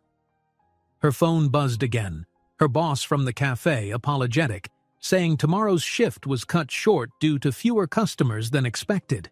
That meant even less pay. She closed her eyes, a small tremor running through her. "Hang in there," she whispered to herself, glancing at the half-finished dress. "Just until next week. I can do this." Days blurred. Delia worked frantically to complete her garment, stitching by the light of a single lamp. She lost sleep and skipped meals to afford color printing of her sketches. The date for the final portfolio submission crept closer, each sunrise bringing a sharper edge of anxiety. Friday dawned gray and cold. She triple-checked the last bead stitch, carefully pressed the dress, and took photos using a borrowed camera from a neighbor. Then, in the afternoon, she braved a slow bus ride across town to the Design Institute. Inside, the building buzzed with activity, other hopefuls dropping off their garments and portfolios. Some carried elaborate gowns swathed in protective garment bags. Others toted laptop presentations. Delia found the submission desk, a single table manned by a bored-looking assistant. Her heart in her throat, she slid over her neatly bound sketches, photo prints, and the carefully bagged dress. I'm here to submit my final pieces," she said softly. The assistant glanced at her name on a roster, nodded, and gave her a slip confirming receipt. "We'll be in touch about the judging schedule," he said dully. "The design gala is on Wednesday night. Winners will be announced at the end." Wednesday, 4 days away. Delia clutched the slip, unsure whether to feel relief or dread. She thanked him and stepped away, shoulders sagging from exhaustion. Now came the worst part: waiting. Meanwhile, across the city, Julian was leaving a meeting with Foundation representatives. The conversation had been interesting. They'd discussed the upcoming design scholarship, the short list of applicants, and how the final decision would be made. Julian had skillfully probed for information, confirming that Delia was indeed in contention, but it all depended on how the panel ranked her compared to other strong applicants. He kept his composure, playing the dispassionate sponsor. Inside, he was urging them to see Delia's promise. He refrained from using the discretionary spot, though it hovered in the back of his mind. He wanted Delia to succeed on her own merit first. If fate intervened against her, he'd consider stepping in. Just as he reached the glass exit doors, his phone buzzed. A text from one of his business associates about an urgent contract. He pressed his lips together, the old stress of corporate duty creeping back. But overshadowing it was the image of Delia's determined face. Wednesday. That was the gala. He made a mental note to clear his schedule that night, ensuring he'd witness the final results in person. Stepping out onto the street, he surveyed the city skyline. So many stories, so many lives intersecting. Delia's had unexpectedly woven into his, stirring something he couldn't name. With a deep breath, he signaled his driver to bring the car around. The days ahead might prove pivotal for both of them. Friday evening, Delia trudged home in the rain, empty-handed and uncertain. Her apartment was cold. The power had flickered earlier, and she worried about an unpaid balance. She lit a small lamp, trying not to dwell on the hollow ache in her stomach. Then came a new message. "Reminder, your rent is due Monday." The words glowed on her phone's screen like a threat. She sank onto her mattress, tears pricking at her eyes. Monday was in 3 days, and she was short. The scholarship results wouldn't come until Wednesday. Even if she won, that wouldn't help her pay rent on time. For a moment, her gaze landed on Julian's business card, resting under a chipped coaster. She picked it up, thumb tracing the embossed letters. A swirl of conflicting emotions tumbled in her heart. Gratitude, shame, desperation. He'd offered help. He'd said she could call. But what would he think if she reached out just to beg for money? No, she told herself, blinking back tears. She'd find another way. She shoved the card in a drawer, burying it beneath scraps of old lace. Her pride refused to let her text him. Besides, maybe she could ask her manager for an advance, though her instincts said that was a dead end. Or perhaps she'd find some last-minute gig tomorrow. She lay down, listening to the drip of water from the corner of the ceiling where a slow leak had begun. Monday was coming. So was Wednesday. Between them lay a chasm that could determine everything. Her home, her future, her dream. She wrapped her arms around herself, fighting the weight of uncertainty that pressed her deeper into the thin mattress. Through restless hours, she clung to one truth. She'd done her best with the design. She'd delivered her dream garment. Now she could only hope that was enough to tip fate's scales in her favor, and maybe, just maybe, not lose her footing in the process. Saturday arrived beneath a pall of overcast skies. Delia awoke early, partly from habit, partly from anxiety. She'd planned to visit a local craft fair in hopes of selling some handmade brooches or hair accessories she'd once dabbled in creating. A desperate long shot, but she clung to any possibility to earn fast cash for rent. Her tiny apartment felt colder than ever. A dripping leak in the corner still threatened the bucket she'd placed to catch water. She wrapped herself in a thin cardigan, counting coins in a small tin, the sum of her tips and a bit of leftover change. Even if she sold a few items at the craft fair, it likely wouldn't be enough to cover Monday's rent. But she had to try. She stuffed her modest display, some crocheted hair clips and beaded pins, into a tote bag, then set off.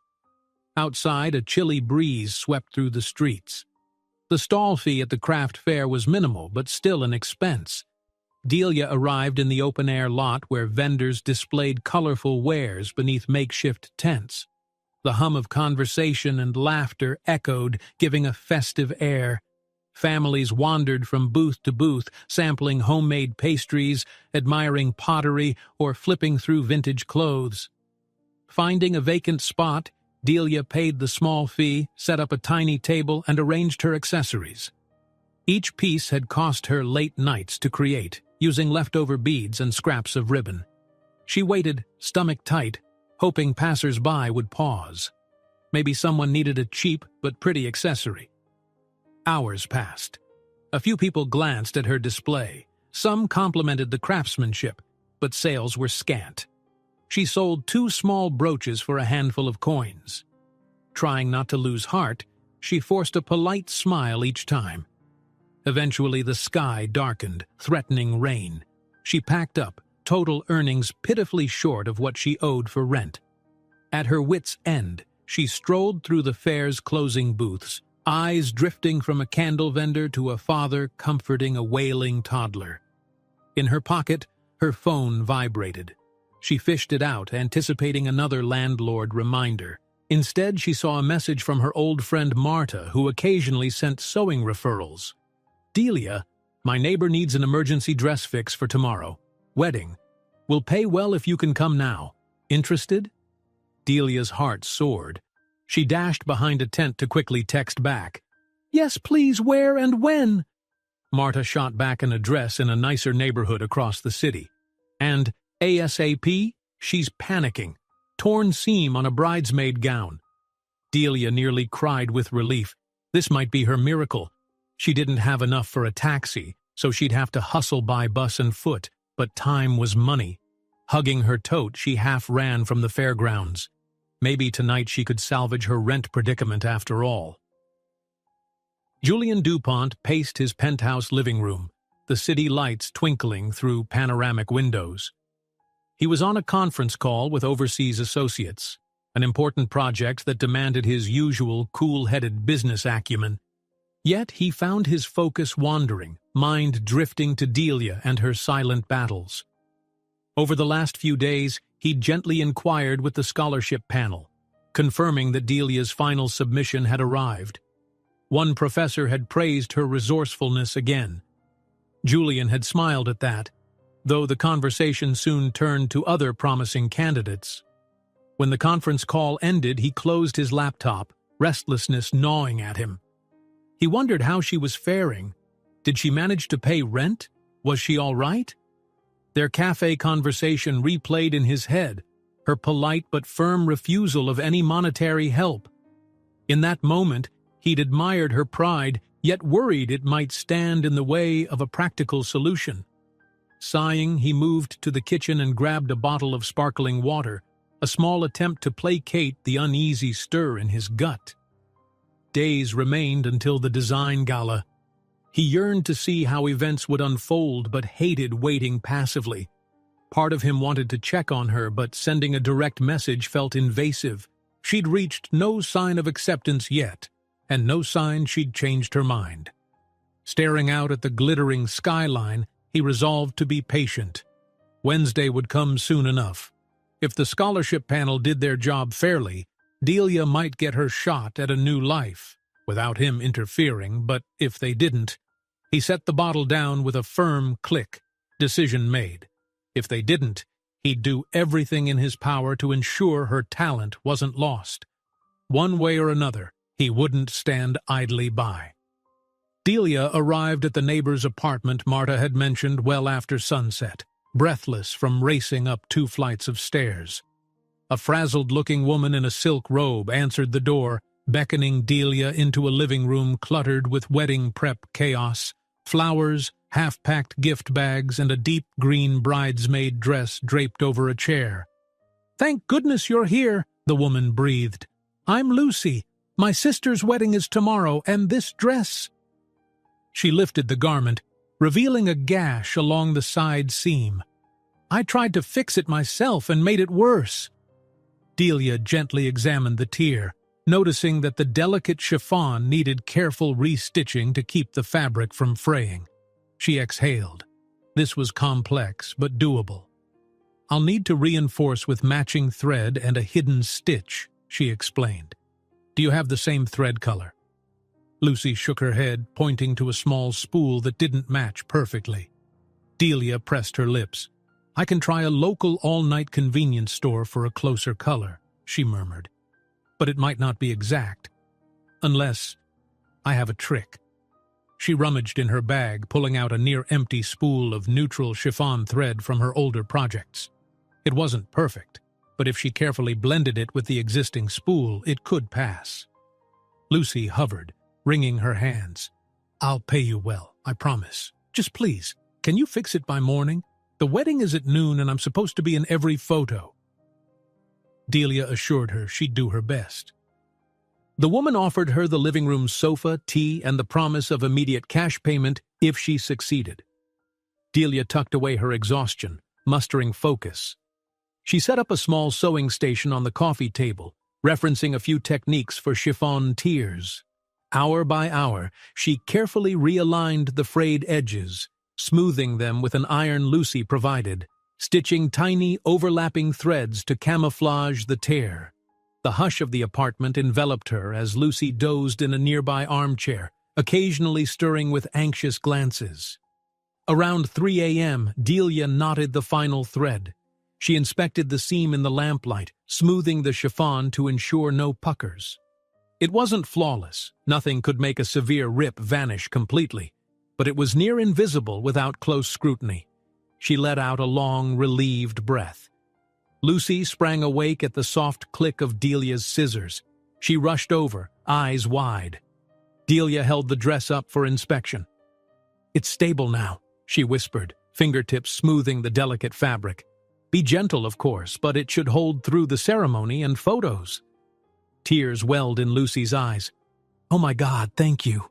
You saved me. This is perfect." She scurried to grab her wallet, then handed Delia a wad of cash. "Is this enough? Really? Take it. Your work is worth every penny." Delia counted the bills, her heart flipping. It was more than she'd expected, enough to cover rent if she combined it with her meager savings. She nearly cried from relief. "It's more than fair," she said shakily. "Thank you so much." Lucy hugged her, then insisted Delia rest on the sofa for the night instead of traveling in the pre-dawn darkness. Delia nodded, overcome with gratitude. At last she lay down, the tension in her muscles unwinding. With Monday's rent crisis seemingly solved, hope seeped back into her exhausted mind. Sunday morning, Delia woke to the smell of coffee. Lucy ushered her to the small kitchen and offered breakfast, which Delia accepted with quiet gratitude. After ensuring the dress was neatly packed for Lucy's departure, Delia said her goodbyes and lugged her sewing supplies down the stairs. Outside, a crisp breeze stirred her hair as she walked to the bus stop, the envelope of cash pressed securely against her chest. Even the rattle of the old bus felt lighter today. She was going to pay her rent. She might even afford groceries for the week. And after Wednesday's design gala, who knew? Maybe her future would finally unlock. She arrived at her apartment building around midday, climbing the steps two at a time. Her landlady's door was slightly ajar. Delia knocked, exhaling relief. "Here's the rent," she announced, holding out the neatly counted sum. The landlady scanned the bills, gave a curt nod, and mumbled something about next month. Delia bowed politely and hurried back to her own door, a quiet thrill bubbling in her chest. Inside, she placed her sewing bag in the corner. The half-empty fridge reminded her of her next priority, buying a little food. But she had enough to manage that now. She flopped onto her mattress, letting a rare moment of contentment wash over her. The scholarship results were still unknown, but for the first time in months, she wasn't teetering on eviction. A wave of exhaustion hit and she dozed off, arms curled around a throw pillow. Julian spent Sunday dealing with a different sort of chaos. A meeting with an international tech startup that DuPont Enterprises considered acquiring. His day was full of presentations, negotiations, and a working lunch. Yet, he found himself checking his phone repeatedly, half expecting some message from Delia. Nothing came. He tried to stifle the twinge of disappointment. She had her pride, after all. Late that evening, he strolled through his penthouse, a glass of sparkling water in hand. Next to the fireplace mantel lay a stack of portfolio summaries from the Design Institute, brief glimpses of various scholarship hopefuls. He skimmed them again, spotting mention of Delia's name. Officially, her final piece had scored a high rating for creativity under resource constraints. Another candidate had praised technical mastery but less originality. And so on. He closed the file. Despite the positive buzz, the competition was fierce. He recalled the discretionary option. If the official judges snubbed her, he'd use that card. But a spark of hope told him she might rank on her own. Either way, Wednesday's gala would decide it. Julian took a slow sip, letting the city lights twinkle across the windows. Just a few more days. Monday arrived, and Delia woke feeling lighter, even though her old alarm clock beeped shrilly. Paying rent on time had eased a constant weight in her chest. She swung her legs over the side of the bed. Her fridge was still sparse, but she had enough money to buy some staples, and she still had a small shift at the cafe later, guaranteeing a trickle of income. She couldn't help but glance at her phone, a habit formed out of dread for overdue notices. Instead, she found a message from the Design Institute. Reminder, annual design gala on Wednesday, 7 p.m. Formal attire. Scholarship winners announced. RSVP requested. Nerves fluttered in her stomach. She'd never attended a formal gala. What was she supposed to wear? She had no evening gown for herself. She'd poured every resource into the scholarship piece. A quick mental check told her she had 0 nice dresses to put on. But she'd figure it out. Maybe a borrowed black dress from a friend. She typed a polite RSVP, her heart pounding. That same day, after a shorter cafe shift, she swung by a thrift store, rummaging the racks for something halfway decent.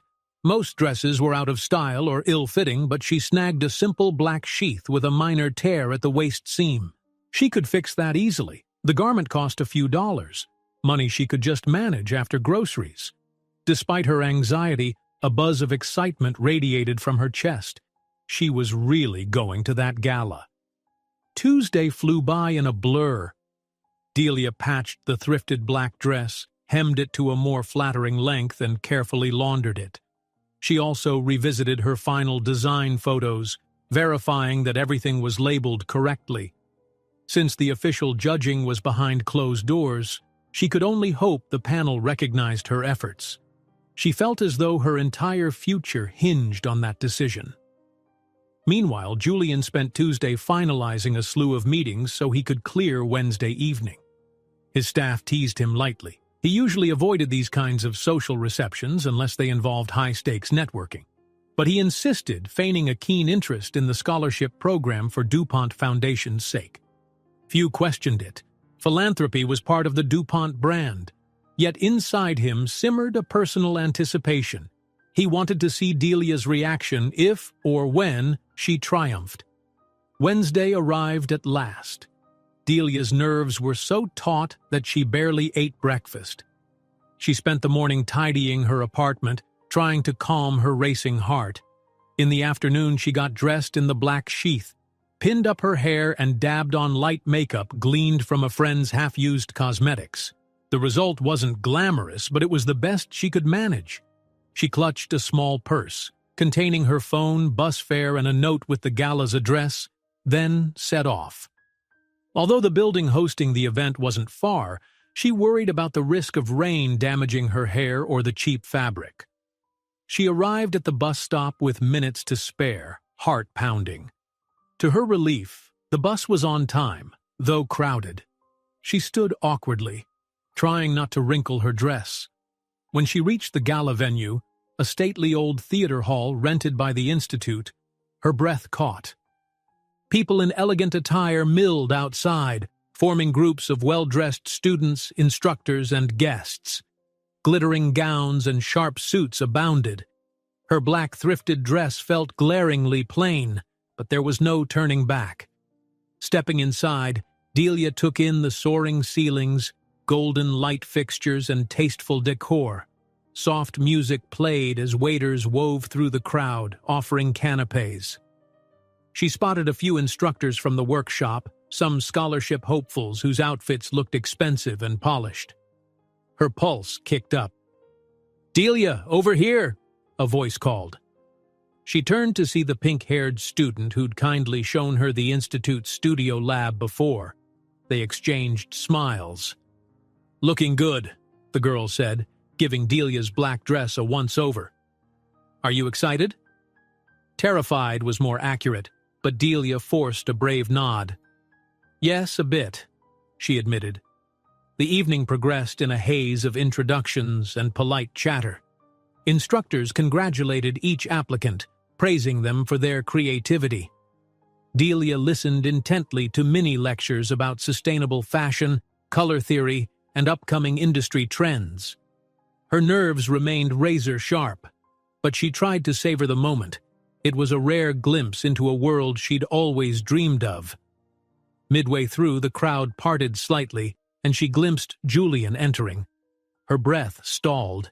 He cut a refined figure in a tailored dark suit, hair neatly combed, projecting both ease and authority. A swirl of apprehension and relief sparked inside her. He was here, and somehow she felt less alone in this sea of formality. But how would their worlds collide tonight? Julian scanned the throng, soon locking eyes with Delia. A flicker of a smile tugged his lips.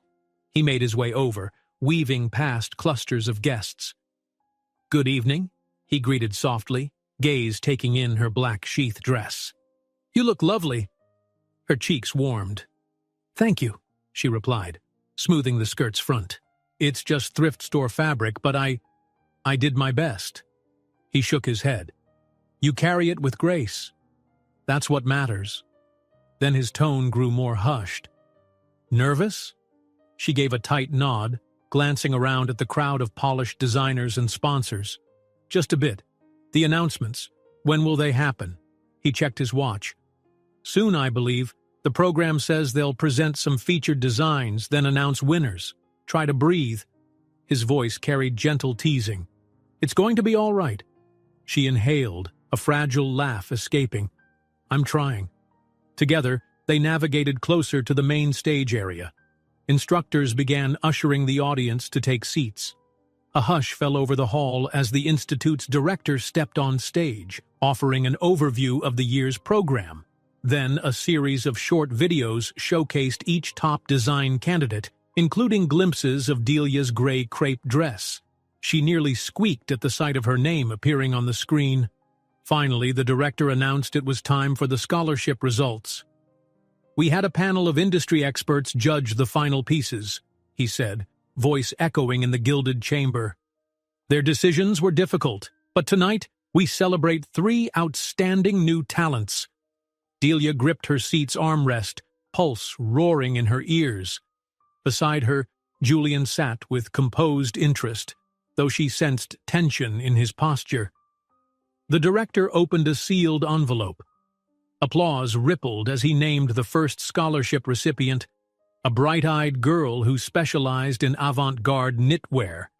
She ran on stage, nearly in tears. Delia clapped politely, stomach knotting. And our second scholarship winner is... The director paused theatrically. Bryce Miller, with his fusion evening wear line. The slender young man near the front row jumped up, beaming. Another wave of applause. A frisson of alarm coursed through Delia. Only one slot left. She bit her lip so hard it nearly bled. The director cleared his throat. And the final scholarship recipient. Congratulations to... Delia's heart pounded so violently that her vision blurred. She squeezed her eyes shut, praying silently. Samira Ortiz, for her innovative approach to sustainable dyeing. Thunderous applause. On stage, a tall girl with a dazzling tie-dye gown ascended, tears streaming down her face. Delia felt the blood drain from her cheeks. Her mind reeled. Samira Ortiz. Not Delia. She managed to clap numbly, dread seizing her like a clamp around her chest. Next to her, Julian's expression was taut with concern. The 3 scholarship winners lined up for photos, cameras flashing. Delia couldn't move. Her entire world had tilted. Wait, she heard the director say, we also want to mention a special recommendation for Delia Ramos, an applicant whose resourcefulness greatly impressed the panel. While we can't grant her the main scholarship, we encourage her to continue her studies. We see a bright future for her. Let's give Delia a hand, please. A smattering of applause followed. Her name was called, but not in triumph. It was like a consolation prize. She forced her legs to stand, offering a weak wave as people clapped politely. Then she sank down again, tears burning her eyes. Julian placed a light hand on her shoulder. His voice was barely audible above the applause. I'm so sorry, he murmured. They should have chosen you. She swallowed, throat tight, forcing a shaky smile. It's okay, she whispered, though her chest felt hollow. I'm proud to have been recognized at all. She wanted to flee the room, but her feet refused to move. Cameras snapped at the official winners, all beaming in fancy attire. Somewhere in the swirl of heartbreak, Delia recalled the hush of her small apartment, the nights spent pushing her sewing machine to its limits. So many hopes pinned on this. Yet, it was gone, and she remained with only a polite encouragement from the Institute.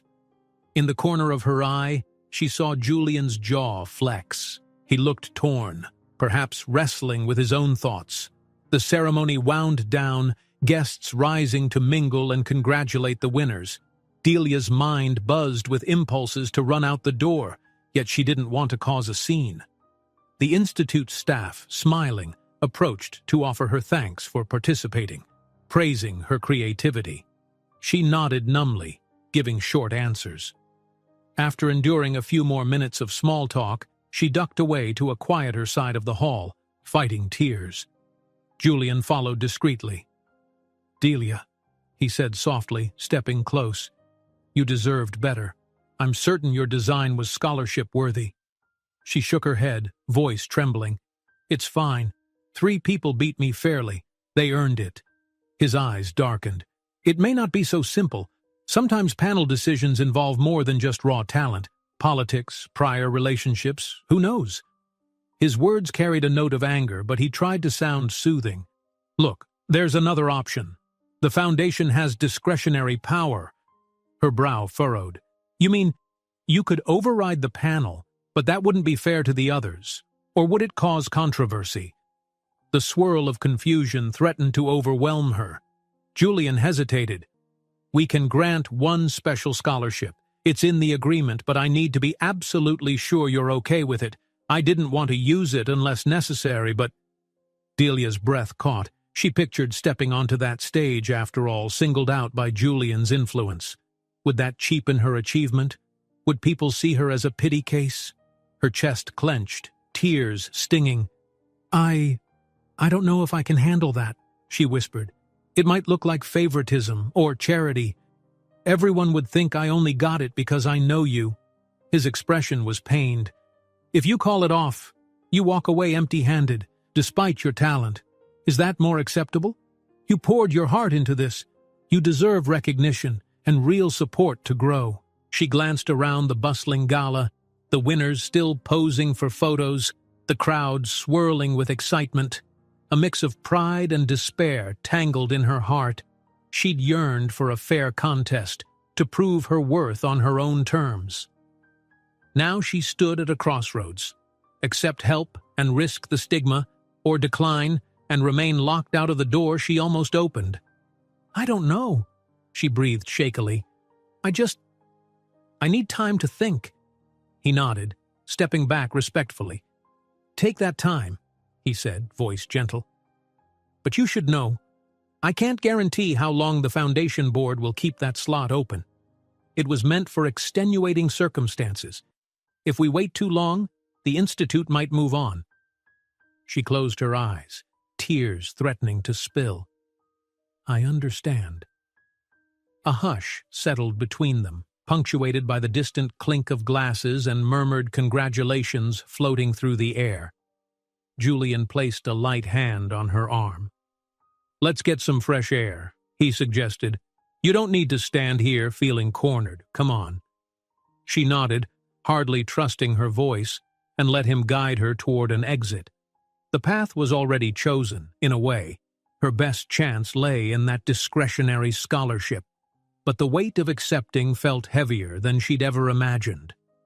Outside the gala's side entrance, a crisp night breeze rustled Delia's dress. The grandeur of the event hall loomed behind her, music and chatter muffled by the thick doors. She drew in a shaky breath, trying to steady her emotions. Nearby, Julian lingered with quiet concern, giving her space. A soft glow from a lamppost revealed the turmoil on her face, eyes red-rimmed, cheeks pale. She tried to mask her disappointment, yet her slumped shoulders spoke volumes. For a moment, the two stood in silence, the city's hum threading between them. You want to walk a bit? Julian finally asked. Delia nodded, grateful for the suggestion. Anything to escape the humiliating swirl of half-sympathetic stares inside. She clutched her small handbag, and they strolled down a wide walkway that wrapped around the building, passing neatly trimmed hedges and a quiet fountain. Far above, stars flickered in a clear sky, too distant to offer comfort. They walked slowly, each lost in thought. Delia's mind replayed the scholarship announcement again and again, hearing someone else's name where she'd hoped for her own. It was all she could do not to break down. She was so tired of scraping by, tired of near misses. Delia, Julian said softly, drawing her attention back to him. I know tonight was painful, but you must remember how close you came. You impressed them. Even the director made a special note of you. She forced a weak smile. I know, and I'm grateful for that. It's just... Her voice trembled. That scholarship was my best chance at formal training, connections, some financial relief, everything. He studied her, sympathy etched into his gaze. I'm sorry. I wish I could change the outcome. Then, gently, he ventured, but there's still my foundation's discretionary scholarship. It's not an override exactly, just an option the board reserves for exceptional cases. She looked away, hugging her arms. Her pride warred with her desperation. If I accept that, everyone will think I only got it through you, that I couldn't earn it on my own. Would that be so terrible? He asked quietly. They'll see your work eventually, see you deserve it, and if it gives you a start, does it matter how the door opened? It does to me, she said, voice quivering. I fought my whole life to stand on my own. I don't want people assuming I seduced a rich sponsor or took a shortcut. I'm not saying you do that, but people gossip. He sighed, nodding slowly. I understand. Reputation is everything. But let me ask you this. Would refusing help change your talent? Does it erase the fact that you poured heart and soul into your designs? She blinked, uncertain. No, it doesn't. Exactly. Your skill is still yours. The scholarship, any scholarship, is just a means to grow. But if you'd rather not touch it, I won't force the matter. He paused, pain flickering in his eyes. I only want to see your dreams get a fair chance. She gazed at him, heart aching with gratitude and confusion. Thank you, she whispered, tears threatening to spill. I need to think about it, at least overnight. Can I do that? He offered a small nod, voice gentle. Of course. Take the time you need. I'll talk to the foundation board. Make sure the discretionary spot is still available, but I can't guarantee they'll hold it long. The institute is closing out final rosters soon. They reached the fountain at the corner of the lawn, water trickling softly into a basin. Delia watched its ripples, feeling as though her life were equally adrift. She sensed Julian's quiet presence beside her, a comforting steadiness amid her swirling doubts. How will this even work? She asked at last. If I accept it, would I have to sign something? Start classes right away? The thought is exciting but terrifying. He managed a small smile. The details can be ironed out. In essence, the foundation would cover your tuition and a modest stipend, less than the main scholarship, but enough to get by. You'd also have access to the institute's resources. It's not a free ride, though. You'd be expected to maintain good standing, pass your courses, and produce a final collection. Her heart fluttered, imagining that possibility, studying under real professionals, learning advanced techniques, building an actual portfolio. That sounds incredible, she admitted, but I don't want to jump from one debt to another or owe you personally. You wouldn't owe me anything, he reassured her gently. The foundation is a separate entity. Yes, I run it, but funds come from the organization. You'd be just another scholarship recipient. If it helps, you can pretend I have nothing to do with it. She laughed weakly, tears brightening her eyes. That might be hard to pretend, she murmured. Silence stretched, the fountain's steady murmur filling the space. At length, she swallowed. I'll let you know tomorrow, she decided. I just need to think alone, sort out my feelings. His expression eased into understanding. Take your time, he repeated, offering his hand lightly as if to steady her. She hesitated, then clasped it, taking a breath that quivered with the release of pent-up tension. Together they turned back toward the gala doors, finding the crowd starting to disperse. The official program had ended, leaving pockets of students, staff, and donors chatting. Delia's eyes darted to the 3 scholarship winners receiving congratulations. A pang of envy sliced her heart, but she tried to swallow it down. Julian escorted her gently to the coat check area, where she retrieved her threadbare shawl. In the background, the institute's director caught sight of Julian, waved politely, then turned away, seemingly absorbed in conversation. Delia felt a pang. Clearly the institute was focused on their official winners now. Do you need a ride home? Julian asked softly, glancing at the thinning crowd. Yes, but... She trailed off, anxiety prickling her. She hardly had money for a taxi, but the thought of calling him for a driver again stirred her pride. If it's not too much trouble, that'd be nice. It's not a problem at all, he said firmly. Let's go. They didn't speak as they walked across the venue's marble foyer and down the steps to the curb. The air felt colder, or maybe that was just Delia's sinking mood. She followed him to a parked sedan, a different one from before, sleeker, with tinted windows. He opened the passenger door for her. She murmured thanks and settled in, hugging her arms. Once he slid into the driver's seat, the engine hummed to life, and they pulled away from the event hall. Delia stared out the window at passing streetlights, neon signs flickering in the distance, countless lives proceeding as usual while hers wavered on a razor's edge. "Do you want to talk, or would you rather I give you space?" Julian asked gently.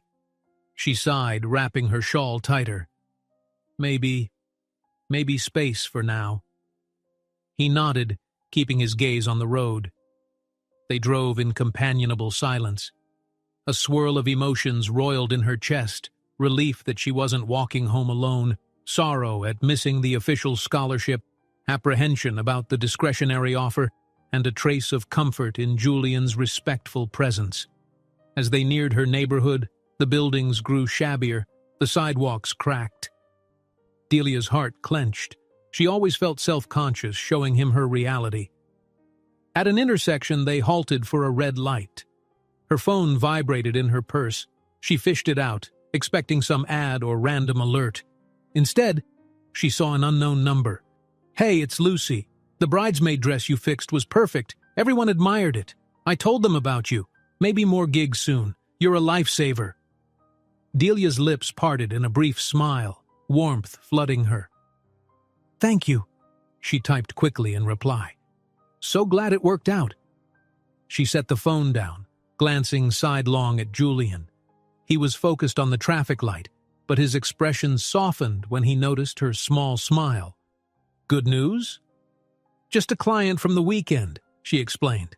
"Her dress fix went well, and she might refer me to others." A gentle curve touched his mouth. "That's wonderful. See? Your talent speaks for itself." They rounded the final corner, pulling up in front of her building. The dimly lit facade loomed, unwelcoming. Delia exhaled, bracing for the climb up those worn stairs. "Thank you for the ride," she said quietly, unfastening her seatbelt. "And everything else." He turned off the engine, twisting slightly to face her. "It's the least I could do," he said, voice barely above a whisper. "Listen, about tomorrow. Whenever you decide, text or call me. Day or night." She nodded, rummaging in her small handbag for the battered phone. "Okay," she promised, her throat tight. Part of her wanted to reject the discretionary scholarship, maintain her pride. Another part screamed that she'd be foolish to turn it down. "Good night, Delia," he said, eyes earnest. "No matter what happens, I'm in your corner." Tears prickled again. She mustered a brave smile, stepping out into the cold. "Good night." The door closed softly behind her. She turned, watching him drive off, the tail lights fading into the gloom. Silence enveloped her. In the distance, a car alarm wailed, and faint laughter drifted from a nearby alley. Life went on, indifferent to her turmoil. Entering the building, she trudged up the stairs to her apartment. The echo of Julian's words followed her. "I'm in your corner." It felt both comforting and perilous, as if forging a deeper bond with him could unravel her carefully guarded independence. Yet how could she cling to independence alone if the world kept slamming doors? She reached her door, exhaled shakily, and let herself in. The persistent drip of water from the ceiling greeted her, along with the stale chill of an underheated apartment. Stripping off her thrifted black dress, she slipped into an old nightshirt, then curled up on her bed, the city's distant roar a steady lull. Over and over she debated the pros and cons of the discretionary scholarship. Pride versus opportunity. Fairness versus survival. Eventually exhaustion won, and she dozed off, mind circling around the same question like a moth around a flickering bulb. If she said yes, she might face whispers of favoritism, but she'd also finally have a real path into the design world. If she said no, she could keep her pride intact, but risk remaining trapped, forever an outsider tapping on the window of her dreams. Which path would she take? Morning light slipped through the crooked blinds of Delia's apartment, rousing her from a fitful sleep. She lay still, staring at the cracks in the ceiling. The events of the gala flooded back, and with them, the question she'd wrestled with all night. Should she accept Julian's offer, or rather the foundation's discretionary scholarship? She sat up slowly, swinging her legs over the edge of the bed. Her reflection in the small mirror propped on a rickety dresser showed dark circles under her eyes, a testament to her restless night. She splashed her face with water from the bathroom sink, the faucet sputtering in its usual fashion. Even as exhaustion clung to her, she sensed a current of determination building. One way or another, she had to decide. After dressing in her usual jeans and a worn blouse, she gathered her phone, paced the length of the apartment, and deliberated typing out a text. The blank message screen to Julian stared back. She closed it again, heart clenching. Maybe a walk would clear her head. Outside, the neighborhood buzzed with its typical mid-morning rhythm. Delivery trucks rumbling, neighbors exchanging greetings, a few children chasing each other around the cracked sidewalk. Delia headed toward a small park a couple of blocks away, the same place she sometimes visited when her thoughts felt too heavy. The park's grass was sparse, the benches chipped, but a few tall trees offered a modest canopy. She chose a worn wooden seat under the largest oak, hugging her purse in her lap. A chilly breeze rustled the leaves, bringing the faint scent of car exhaust from a nearby intersection. Her mind churned through possibilities. Accept the discretionary scholarship, risk rumors, but gain immediate entry into the program. Refuse it, maintain personal pride, but lose invaluable training. She recalled the professor's words at the gala, how they'd praised her creativity. The normal scholarship might have been just out of reach for any number of reasons: limited spots, advanced competition, or a desire from the panel to diversify. Yet now she had a second chance. A mother strolled past, guiding a wobbly toddler. The child spotted a small bird hopping near a bush and squealed with delight. Delia managed a faint smile. Would she also find delight if she dared to accept help? "Morning," called a cheerful voice. Delia glanced up to see one of her neighbors, Mrs. Elwood, cradling a cat in her arms. The older woman offered a nod. "You're up early, dear." "Yeah," Delia murmured, forcing a polite wave. "Just thinking?" Mrs. Elwood smiled, shifting the cat's weight. "Thinking can be good. Or heavy." She cocked her head. "Which is it for you today?" Delia hesitated, unsure if she wanted to spill personal struggles. But Mrs. Elwood's gentle tone prodded her. "A bit heavy," she admitted, trying to decide whether to take an opportunity that might be controversial. The older woman studied her with mild curiosity. "Well, don't let other folks' opinions steal your blessings. If you believe it's right, go for it. Sometimes we have to accept help to move forward in life." Delia's eyes stung with emotion. "Thank you," she said softly. "I'll keep that in mind." Mrs. Elwood nodded, then continued on her way, her cat peeking over her shoulder. Alone again, Delia breathed deeply, letting the words resonate. "Don't let other folks' opinions steal your blessings." It felt like a quiet sign, a nudge to seize the hand extended. She checked her phone again. No new messages. Julian was giving her space.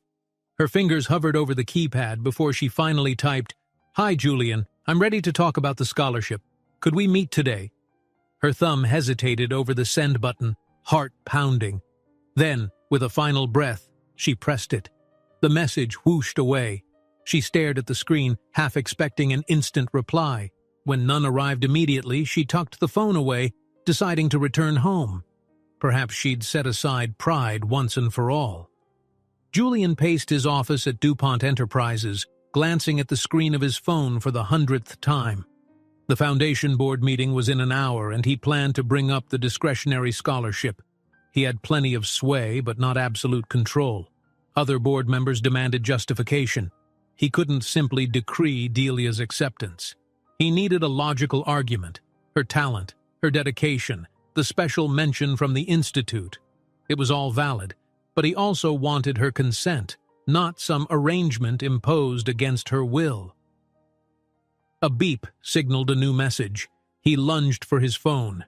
Seeing Delia's name on the notification, relief and a little thrill shot through him. He opened it. "Hi, Julian. I'm ready to talk about the scholarship. Could we meet today?" He exhaled, tension easing from his shoulders. Immediately he typed back, "Absolutely. I have a board meeting soon. Could we meet late afternoon? Perhaps at the West Side coffee shop?" He hit send, then resumed pacing. A minute later, her reply came, "Yes, that works. See you around 4 p.m., thank you." A slight smile curved his lips. He informed Janelle to clear an hour in the late afternoon. This was happening. One step closer to ensuring Delia's talent found a real outlet. 4 p.m. found Delia slipping into a modest, modern coffee shop near the West Side Business District. The aroma of espresso hung in the air, and large windows overlooked a busy street. She brushed nervous sweat from her palms, scanning for Julian. He sat at a small corner table, dressed more casually than usual, still polished but without a tie. Meeting her halfway, he rose, offering a calm smile. "Delia," he greeted. "Thanks for coming." She slid into the seat opposite him, heart fluttering. "Thanks for meeting me," she said softly. A server appeared, and they hastily ordered coffees, hers a simple latte, his an Americano. Once the server retreated, silence settled between them, charged with expectancy. "Well," Julian began, leaning forward, "I appreciate you reaching out. How are you feeling?" She stared at her hands, then forced her gaze up. "Still disappointed about the main scholarship, but I'm leaning toward accepting the foundation's offer." The admission tasted bittersweet. "If it's still an option, that is." Relief flickered in his eyes. "It is. In fact, I had a foundation board meeting earlier today. I laid out my case for why we should grant a discretionary scholarship. They were receptive." He paused, gauging her reaction. "They'll need your final confirmation soon so paperwork can be filed." Her stomach twisted. "Then consider this my confirmation," she said, voice trembling with both fear and resolve. "I accept." A small smile broke across his face. "That's wonderful. I'm truly happy." Then he sobered. "But I want you to understand.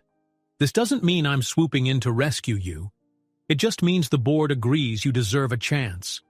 The rest is on you, your work ethic, your talent."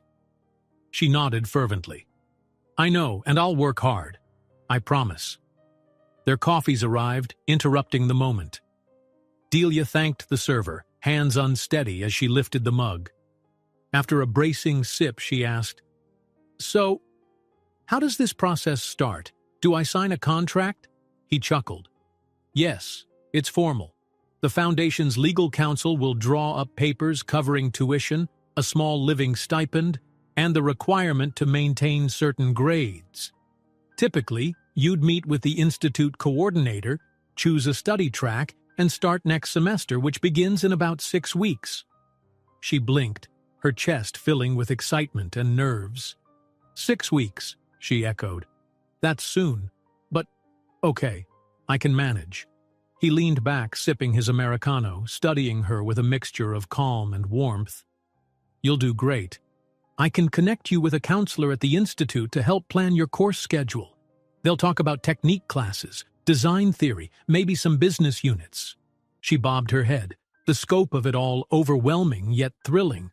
I've dreamed of learning advanced pattern making and draping, and more about fabrics, really understanding the craft. Now you will. He smiled gently. They fell silent again, letting the weight of this decision settle. Delia realized with a surge of gratitude that she was on the cusp of a new era, one with possibilities she could scarcely imagine. Yet a small voice nagged at her. "Julian," she said softly, "are you sure this won't cause rumors? People might say you pulled strings for me, like I didn't earn it." His expression turned serious. "Rumors may arise. But the board voted. It wasn't just me. And in time, your work will speak for itself. If anyone questions your worthiness, they can see your designs." She swallowed a lump in her throat, nodding. "Okay, I just want to do this right." His voice gentled. "I know. But sometimes doing the right thing means accepting help. And I'm genuinely convinced you're the best candidate for that discretionary slot." She stared at him, gratitude bursting inside her. Over the weeks, he'd shown kindness, respect for her craft, and faith that she could succeed. Tears prickled her eyes, but she willed them away. "Thank you," she whispered. They settled into more practical talk about scheduling. Julian said he'd message her with next steps from the foundation. She shared her phone's email so he could forward any documents. The tension gradually eased, replaced by a cautious excitement. They finished their coffees, content to let normal conversation flow, sharing small anecdotes, joking about how she'd once misread the bus schedule and ended up in the wrong district. When the cups were empty, Julian glanced at his watch. "I need to head back to the office, but I'm relieved we worked this out. You'll officially start next semester. In the meantime, if you'd like to use the Institute's facilities to practice, I can arrange that." Her eyes lit up. "That'd be amazing. My sewing machine at home is so old and my space is cramped." She laughed self-consciously. "Though I might look out of place in those fancy labs." He shook his head. "Not at all. They'll be lucky to have you, and the staff already knows your name. Don't worry."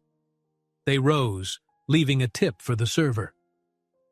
Out on the sidewalk, city sounds thrummed around them. Delia felt an odd mixture of euphoria and vulnerability, standing at the cusp of something truly transformative. "Thank you again," she said as they paused by the curb. "I won't forget this." He stepped closer, voice low and earnest. "You don't owe me anything. Just promise to keep designing with that same passion. That's all I ask." Her chest tightened. Without overthinking, she brushed her hand against his in a fleeting gesture of gratitude. "I promise."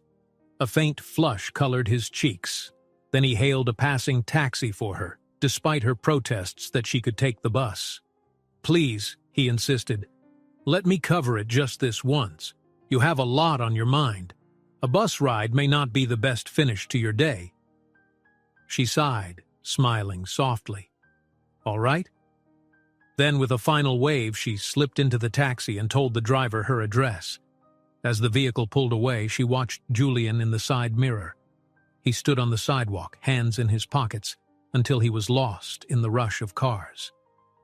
All the way home, Delia's thoughts buzzed with anticipation. She was doing this, enrolling in formal studies, financed by a separate scholarship that might brand her as favored, but would unlock doors she could never open alone. She consoled herself that she hadn't demanded it. An official board had approved it. And anyway, it was time to let her talent bloom beyond the constraints of pride. Stepping into her apartment, she dropped her purse and let out a laugh that was half disbelief. The same dingy walls, the same flickering hallway light. But now they felt like they were on borrowed time. In 6 weeks, she could be studying daily in a real design environment.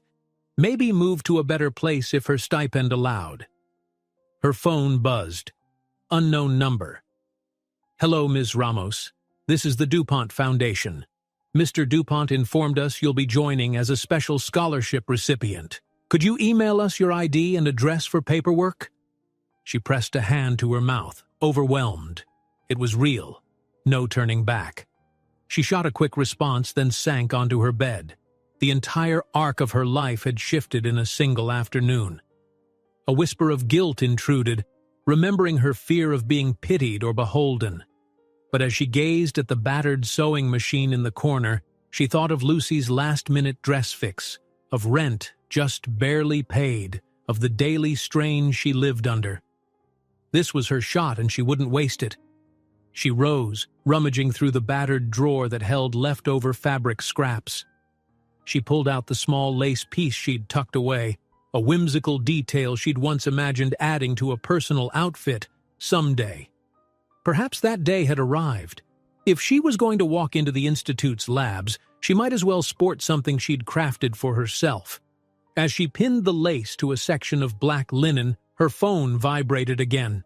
Another message from the Foundation with an attached welcome packet, including a note. "We're thrilled to have you on board." A wave of gratitude fluttered through her. She still felt fear. Fear that people would talk, that they'd credit Julian alone. But an even stronger tide of courage washed over that dread. Yes, folks might gossip, but a chance was a chance, and she refused to squander it. Julian had given her a ladder, not a handout. She would climb it, rung by rung, determined to prove she was worthy of every step.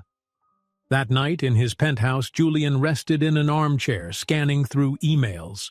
The Foundation's confirmation of Delia's acceptance brought him a rare sense of satisfaction.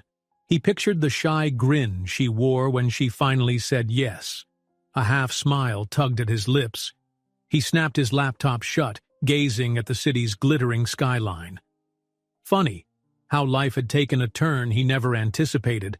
A random meeting with a girl who mistook his car for a rideshare, leading to days of tension, small triumphs, and ultimately, a scholarship.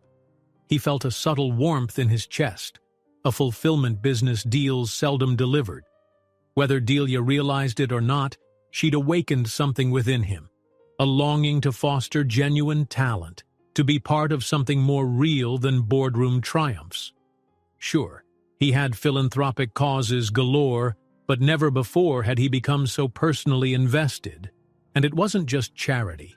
There was admiration for her grit, her refusal to break, her creativity born of scarcity. He admired that more than he could articulate, so if giving her a foothold in the design world meant stepping outside his usual boundaries, so be it. A hint of concern still lurked. He knew that envious whispers might follow her, that his own involvement could muddy waters. But if she succeeded, it would be on her own merits, and time would quiet the rumors. He just hoped the world wouldn't crush her spirit before she could blossom. Setting his glass of water on the side table, Julian switched off the main lights, letting the soft glow of city neon paint the penthouse walls. With a final glance at the night sky, he murmured a silent vow. He'd guide her if needed, but never overshadow her. Because what Delia deserved was the spotlight on her talent, not a backseat ride on his influence. Tomorrow, the real journey began, and he wouldn't miss a step of it. A crisp morning sun spilled across the polished floors of the city's Design Institute, reflecting off freshly cleaned windows. Delia stepped inside, a small quiver of excitement and nerves tightening her stomach. One of the Foundation's coordinators had invited her to tour the facilities, showing her the sewing labs, pattern-making rooms, and fabric library she'd soon have access to. She wore the newly altered blouse she'd decorated with lace, the rest of her outfit simple but neatly pressed. Still, she couldn't entirely quell the whisper in her mind that she didn't belong here, that maybe at any moment someone would realize a mistake and send her away.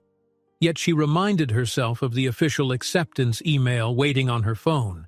She was, at least in the eyes of the Foundation and the Institute, a valid scholarship recipient. A friendly receptionist recognized her name. "Good morning, Delia. Right this way. Ms. Alvarez from the Foundation is waiting in the main lab." "Thank you," Delia replied, following directions down a wide corridor. It was strange retracing steps she'd taken as an outsider, only this time with the knowledge that soon she'd be a bona fide student, an insider. She found Ms. Alvarez in a bright, spacious classroom brimming with sewing machines and large drafting tables. Mannequins stood in neat rows, each dressed in partial toils or pinned muslin. The woman, sharply dressed in a tailored blazer, greeted Delia warmly. "So glad to meet you in person," Ms. Alvarez said, shaking Delia's hand. "Mr. DuPont has spoken highly of you, and of course we've seen your scholarship submission." Let's show you around." They strolled through the main lab, past students who exchanged cheerful banter while working on personal projects. The whir of machines, the hiss of steam irons, the faint smell of new fabric, it was all exhilarating. Delia's eyes widened at the variety of equipment.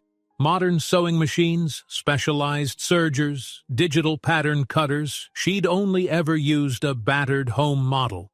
Ms. Alvarez led her into another room lined with shelves of textiles, cotton, silk, wool, synthetics, all arranged by weight and weave.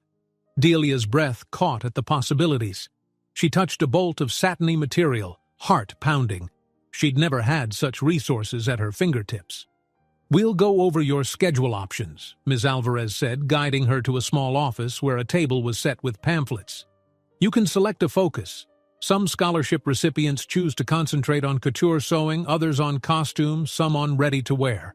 You've got a real eye for evening dresses, so maybe that's something to consider. But no rush." Delia nodded, flipping through the pamphlets. "I'm still wrapping my mind around having any choice at all," she admitted, voice hushed with amazement. "It's incredible." "I'm glad you think so." The coordinator gave her a kind smile. "We want you to thrive. That's the Foundation's goal. Fostering genuine talent." Delia's phone buzzed. She instinctively checked it, half expecting more Foundation emails. Instead, she saw a text from Julian, a simple question. "How's the tour going?" She felt a wave of warmth. He clearly remembered she was here today and cared enough to ask. She typed back, "It's wonderful, thank you," and slipped her phone away, cheeks faintly flushed. Ms. Alvarez handed Delia a few forms to fill out. Basic enrollment details, emergency contacts, stipend disbursement instructions.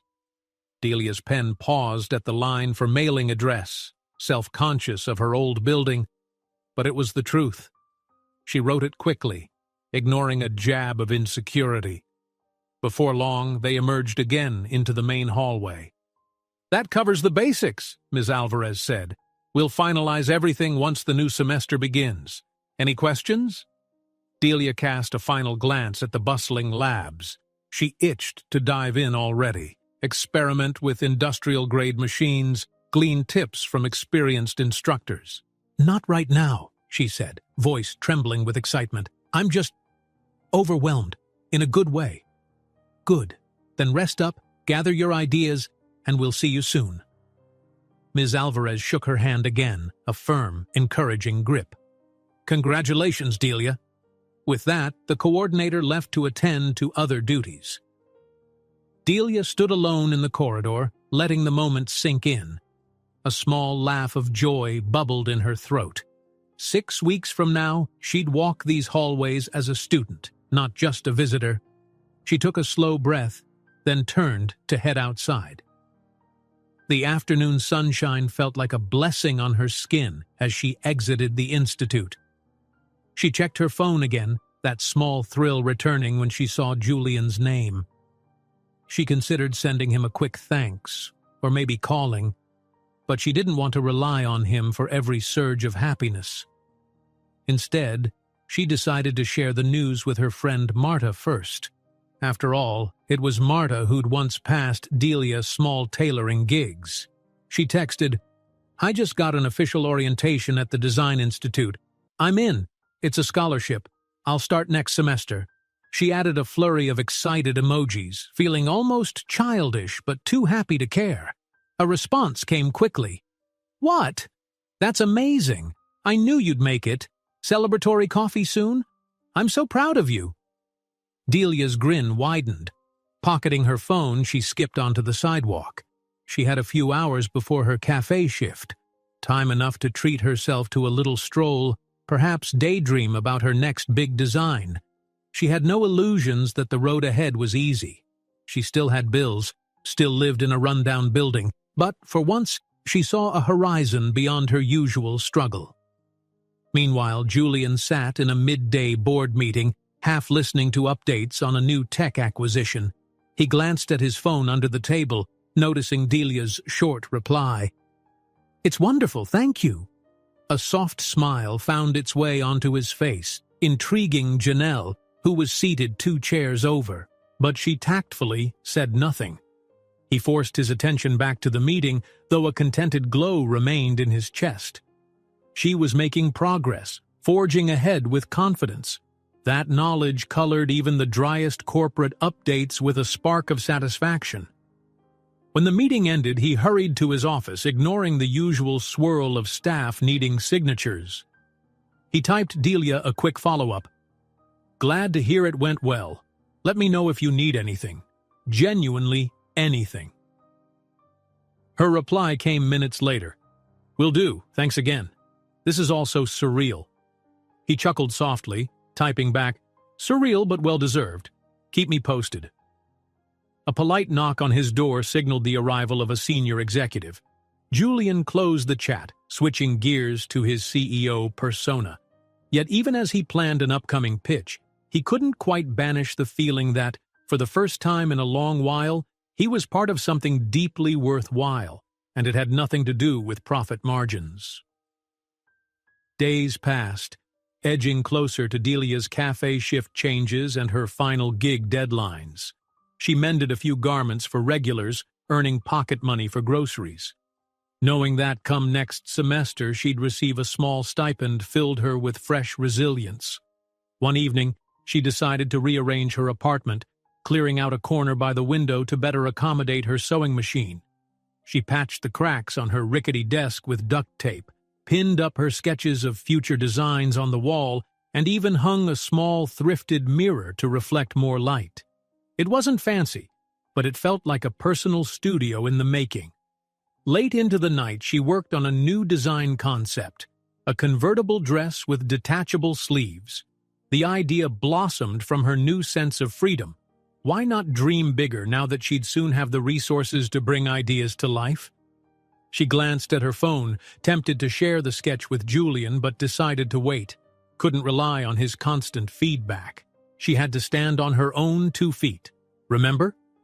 Eventually, the day came when she'd arranged to meet an institute advisor to finalize her class schedule. Delia woke early, excited. She wore a simple but neatly mended dress, pinned her hair in a loose bun, and took the bus across town. In the advisor's office, an airy space lined with student portfolios, she found a new wave of nerves. But the advisor, a gentle-voiced man named Rene, put her at ease as they discussed the program's core classes: pattern drafting, sewing techniques, fashion history, plus electives like digital design or costume. Delia's eyes sparkled at each mention. She wanted them all, but she had to be strategic. "Let's focus on the fundamentals first," Rene suggested. "You have raw talent, but formal structure in pattern making and advanced garment construction will elevate your skills faster." She nodded enthusiastically. "Yes, that's exactly what I need. I want to fix any sloppy habits I've developed on my own." Rene chuckled. "Sloppy or inventive? It's all perspective. But sure, let's refine your technique." He printed out a draft schedule, pinned it to a small board on his desk. "You'll attend orientation in 6 weeks. Also, the foundation's stipend disbursement will be monthly so you can manage living expenses. Just keep your grades up, attend classes, complete projects on time." Delia's chest fluttered, the reality sinking in anew. "I promise to give it everything I have." Rene smiled, extending his hand. "Welcome aboard, Ms. Ramos." They shook. Delia felt tears prick her eyes, joyful this time, not sorrowful. Outside, the sun shone bright, and she let out a laugh of giddy disbelief. That afternoon, as she walked home, Delia made a detour to the library. She wanted to research advanced draping techniques, maybe watch some videos if the old computers could handle it. As she browsed the shelves, she thought about all the new terms and possibilities that would open up in class. A text from Julian appeared. "Heard from the advisor you finalized your schedule. Congratulations. How do you feel?" She sank onto a library chair, smiling at the screen. "Elated and terrified, but mostly elated," she typed back. "Thank you again." She paused, considering. Then she added, If you're free sometime, I'd like to show you a new sketch I'm working on. His reply came quickly. I'd love that. Whenever you're ready. She hugged the phone to her chest, ignoring the amused glance from a nearby librarian. The following weekend, they arranged to meet at a small art museum, a neutral public space where they could admire exhibits and talk designs without feeling overshadowed by wealth or poverty. Delia dressed in a floral print dress she'd thrifted long ago, altering it to fit better. She carried a sketchbook in her satchel. She found Julian in the museum foyer, studying a large installation piece that resembled a swirl of metal ribbons. Dressed casually in dark jeans and a button-down, he offered a friendly nod. "Hey," he greeted. "Thanks for suggesting this. I've been meaning to see the new exhibit." She smiled back, still a bit shy. "Me too, just never had time or money to spare on tickets. Thanks for offering to cover the entrance fee." He waved off her thanks. "It's minimal, honestly. Don't worry." They wandered through galleries of modern sculpture, discussing shapes and textures. Delia pointed out how certain abstract forms suggested garment drapes to her. Julian, for his part, listened intently, occasionally relating the aesthetics to architecture or product design, fields he knew. It surprised her how easily they found common ground, bridging backgrounds with mutual curiosity. In a quieter alcove, they found benches overlooking a large hanging installation of dyed fabrics, fluttering like a color gradient from ceiling to floor. Delia sank onto a bench, rummaging for her sketchbook. "So, here's that convertible dress idea," she murmured, flipping to a page with rough pencil outlines. Julian leaned in, scanning the sketch. "Detachable sleeves that turn a long-sleeve evening dress into a sleeveless cocktail dress," he read, a smile dawning on his face. "That's genius. Versatile, especially for people who can't buy multiple outfits." She beamed, proud that he grasped her concept. "Exactly. My dream is to serve women who need affordability without sacrificing style." His gaze lifted, admiration clear. "You're thinking practically and creatively. I like it." A flush warmed her cheeks. "Thanks. One day I'll make a prototype in the Institute labs. For now, it's all ideas on paper." They sat quietly, absorbing the soft rustle of the fabric art overhead, each lost in thoughts of future potential. At length, Julian glanced at her. "You realize once you start classes, you'll be busier than ever. Cafe shifts, studies, and hopefully new design gigs. You ready for that pace?" She inhaled, then nodded, a determined spark in her eyes. "I've been busy my whole life. At least now the busyness leads somewhere I truly want to go." He smiled softly, a subtle pride shining through. "You have no idea how inspiring that is." She found herself wanting to hold his hand or express gratitude beyond words. But she also felt the swirl of boundaries. He was her sponsor, a friend, maybe something more she couldn't define yet. So she simply murmured, "I'm grateful for this path, and I'll make it worth everyone's while." He nodded, returning his gaze to the drifting fabric art. In that moment, an unspoken understanding passed between them.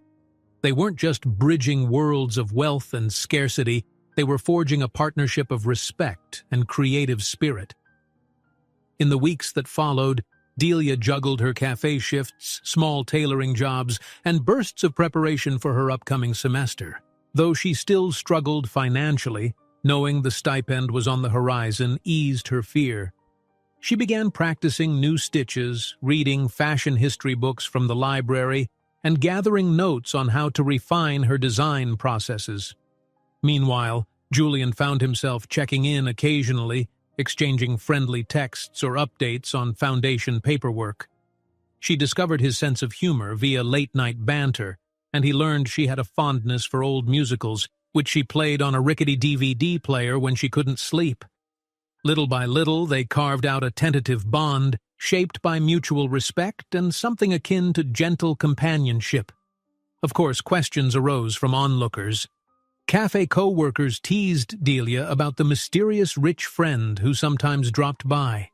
Janelle and a few DuPont board members wondered about Julian's personal investment in one scholarship student. But for now, none of it escalated into ugly gossip. Delia's sincerity and Julian's calm integrity spoke for themselves. At last, the day came for Delia's orientation, an official welcome ceremony for all new students. She arrived at the institute just after sunrise, heart clattering with excitement. She wore a self-stitched skirt and the lace-trimmed blouse, her hair pulled into a sleek ponytail. Others milled around in the lobby, some older, some fresh out of high school. A swirl of unfamiliar faces, but a staff member recognized her, directing her to the orientation hall. Inside, rows of chairs faced a small podium. Delia found a seat, scanning the crowd. A hush fell when the institute's director stepped up to deliver opening remarks. He spoke about creativity, discipline, pushing boundaries. Delia soaked in every word. After the speech, they broke into smaller groups by specialty. Delia followed the garment construction group, meeting several future classmates. She introduced herself shyly, receiving warm welcomes. They seemed curious about her background. Some recognized her name from the scholarship showcase. She braced for negative reactions but found only polite interest. Hours flew by. They toured labs, finalized ID badges, received class schedules. Delia's official pass bore her photo, name, and special scholarship label. She touched it reverently, half amazed it was real. As the orientation wound down, Delia stepped outside for a breath of fresh air. She leaned against a pillar, letting the bright afternoon sun wash over her. Her phone chimed, a message from Julian. "Orientation day. How goes it?" She smiled, typing back, "Amazing. I have my ID and schedule. Just finished touring the labs. Can't wait to start." His reply arrived swiftly. "Proud of you. Let me know if you want to celebrate sometime." She hesitated, heart flipping. Celebrate? The idea of going out for a real dinner, perhaps, instead of the cafe or cheap takeout, was both exciting and daunting. She typed, "That sounds nice. Maybe next week, once I settle in?" "Perfect. I'll make reservations. Take care." She pocketed the phone, eyes bright. In the courtyard nearby, other students chattered excitedly. A few recognized Delia from the workshop. They waved her over, and she joined, grateful for the camaraderie. Soon she was discussing thread tension and advanced draping with peers who shared her passion. That night, back in her apartment, she lovingly placed her new student ID beside her old sewing machine, symbols of two worlds colliding. She still lived in a cramped space. Her faucet still dripped, and money was still tight. But the horizon had shifted drastically. No longer was she the seamstress from the cafe. Soon she'd be Delia Ramos, design student under scholarship, shaping a future she'd once only dared to sketch in pencil. And as she drifted to sleep, she found her thoughts circling back to Julian. His belief in her, his quiet guidance, the way he'd shown her that help needn't be charity, but partnership. Their story wasn't a tidy fairy tale. There were still challenges, still judgments lurking, but each day they proved something essential, that a single chance meeting, a single act of compassion, could bridge two vastly different worlds. Tomorrow, she'd wake up to a new day of studying, sewing, balancing work. Her mind brimmed with designs, the convertible dress, a line of modular jackets, maybe even elaborate evening wear. Possibilities shone in front of her like 1,000 glinting beads, and for the first time in a very long while, Delia felt more than fleeting hope. She felt the sturdy foundation of real opportunity, one she intended to seize with both hands, forging a life of skill, artistry, and maybe, just maybe, a little happiness. The girl who'd once climbed into the wrong car by mistake had found an unexpected path to everything she'd ever dreamed, and she wouldn't let go of it for anything. If you enjoyed this story, don't miss the next one. Just click on the screen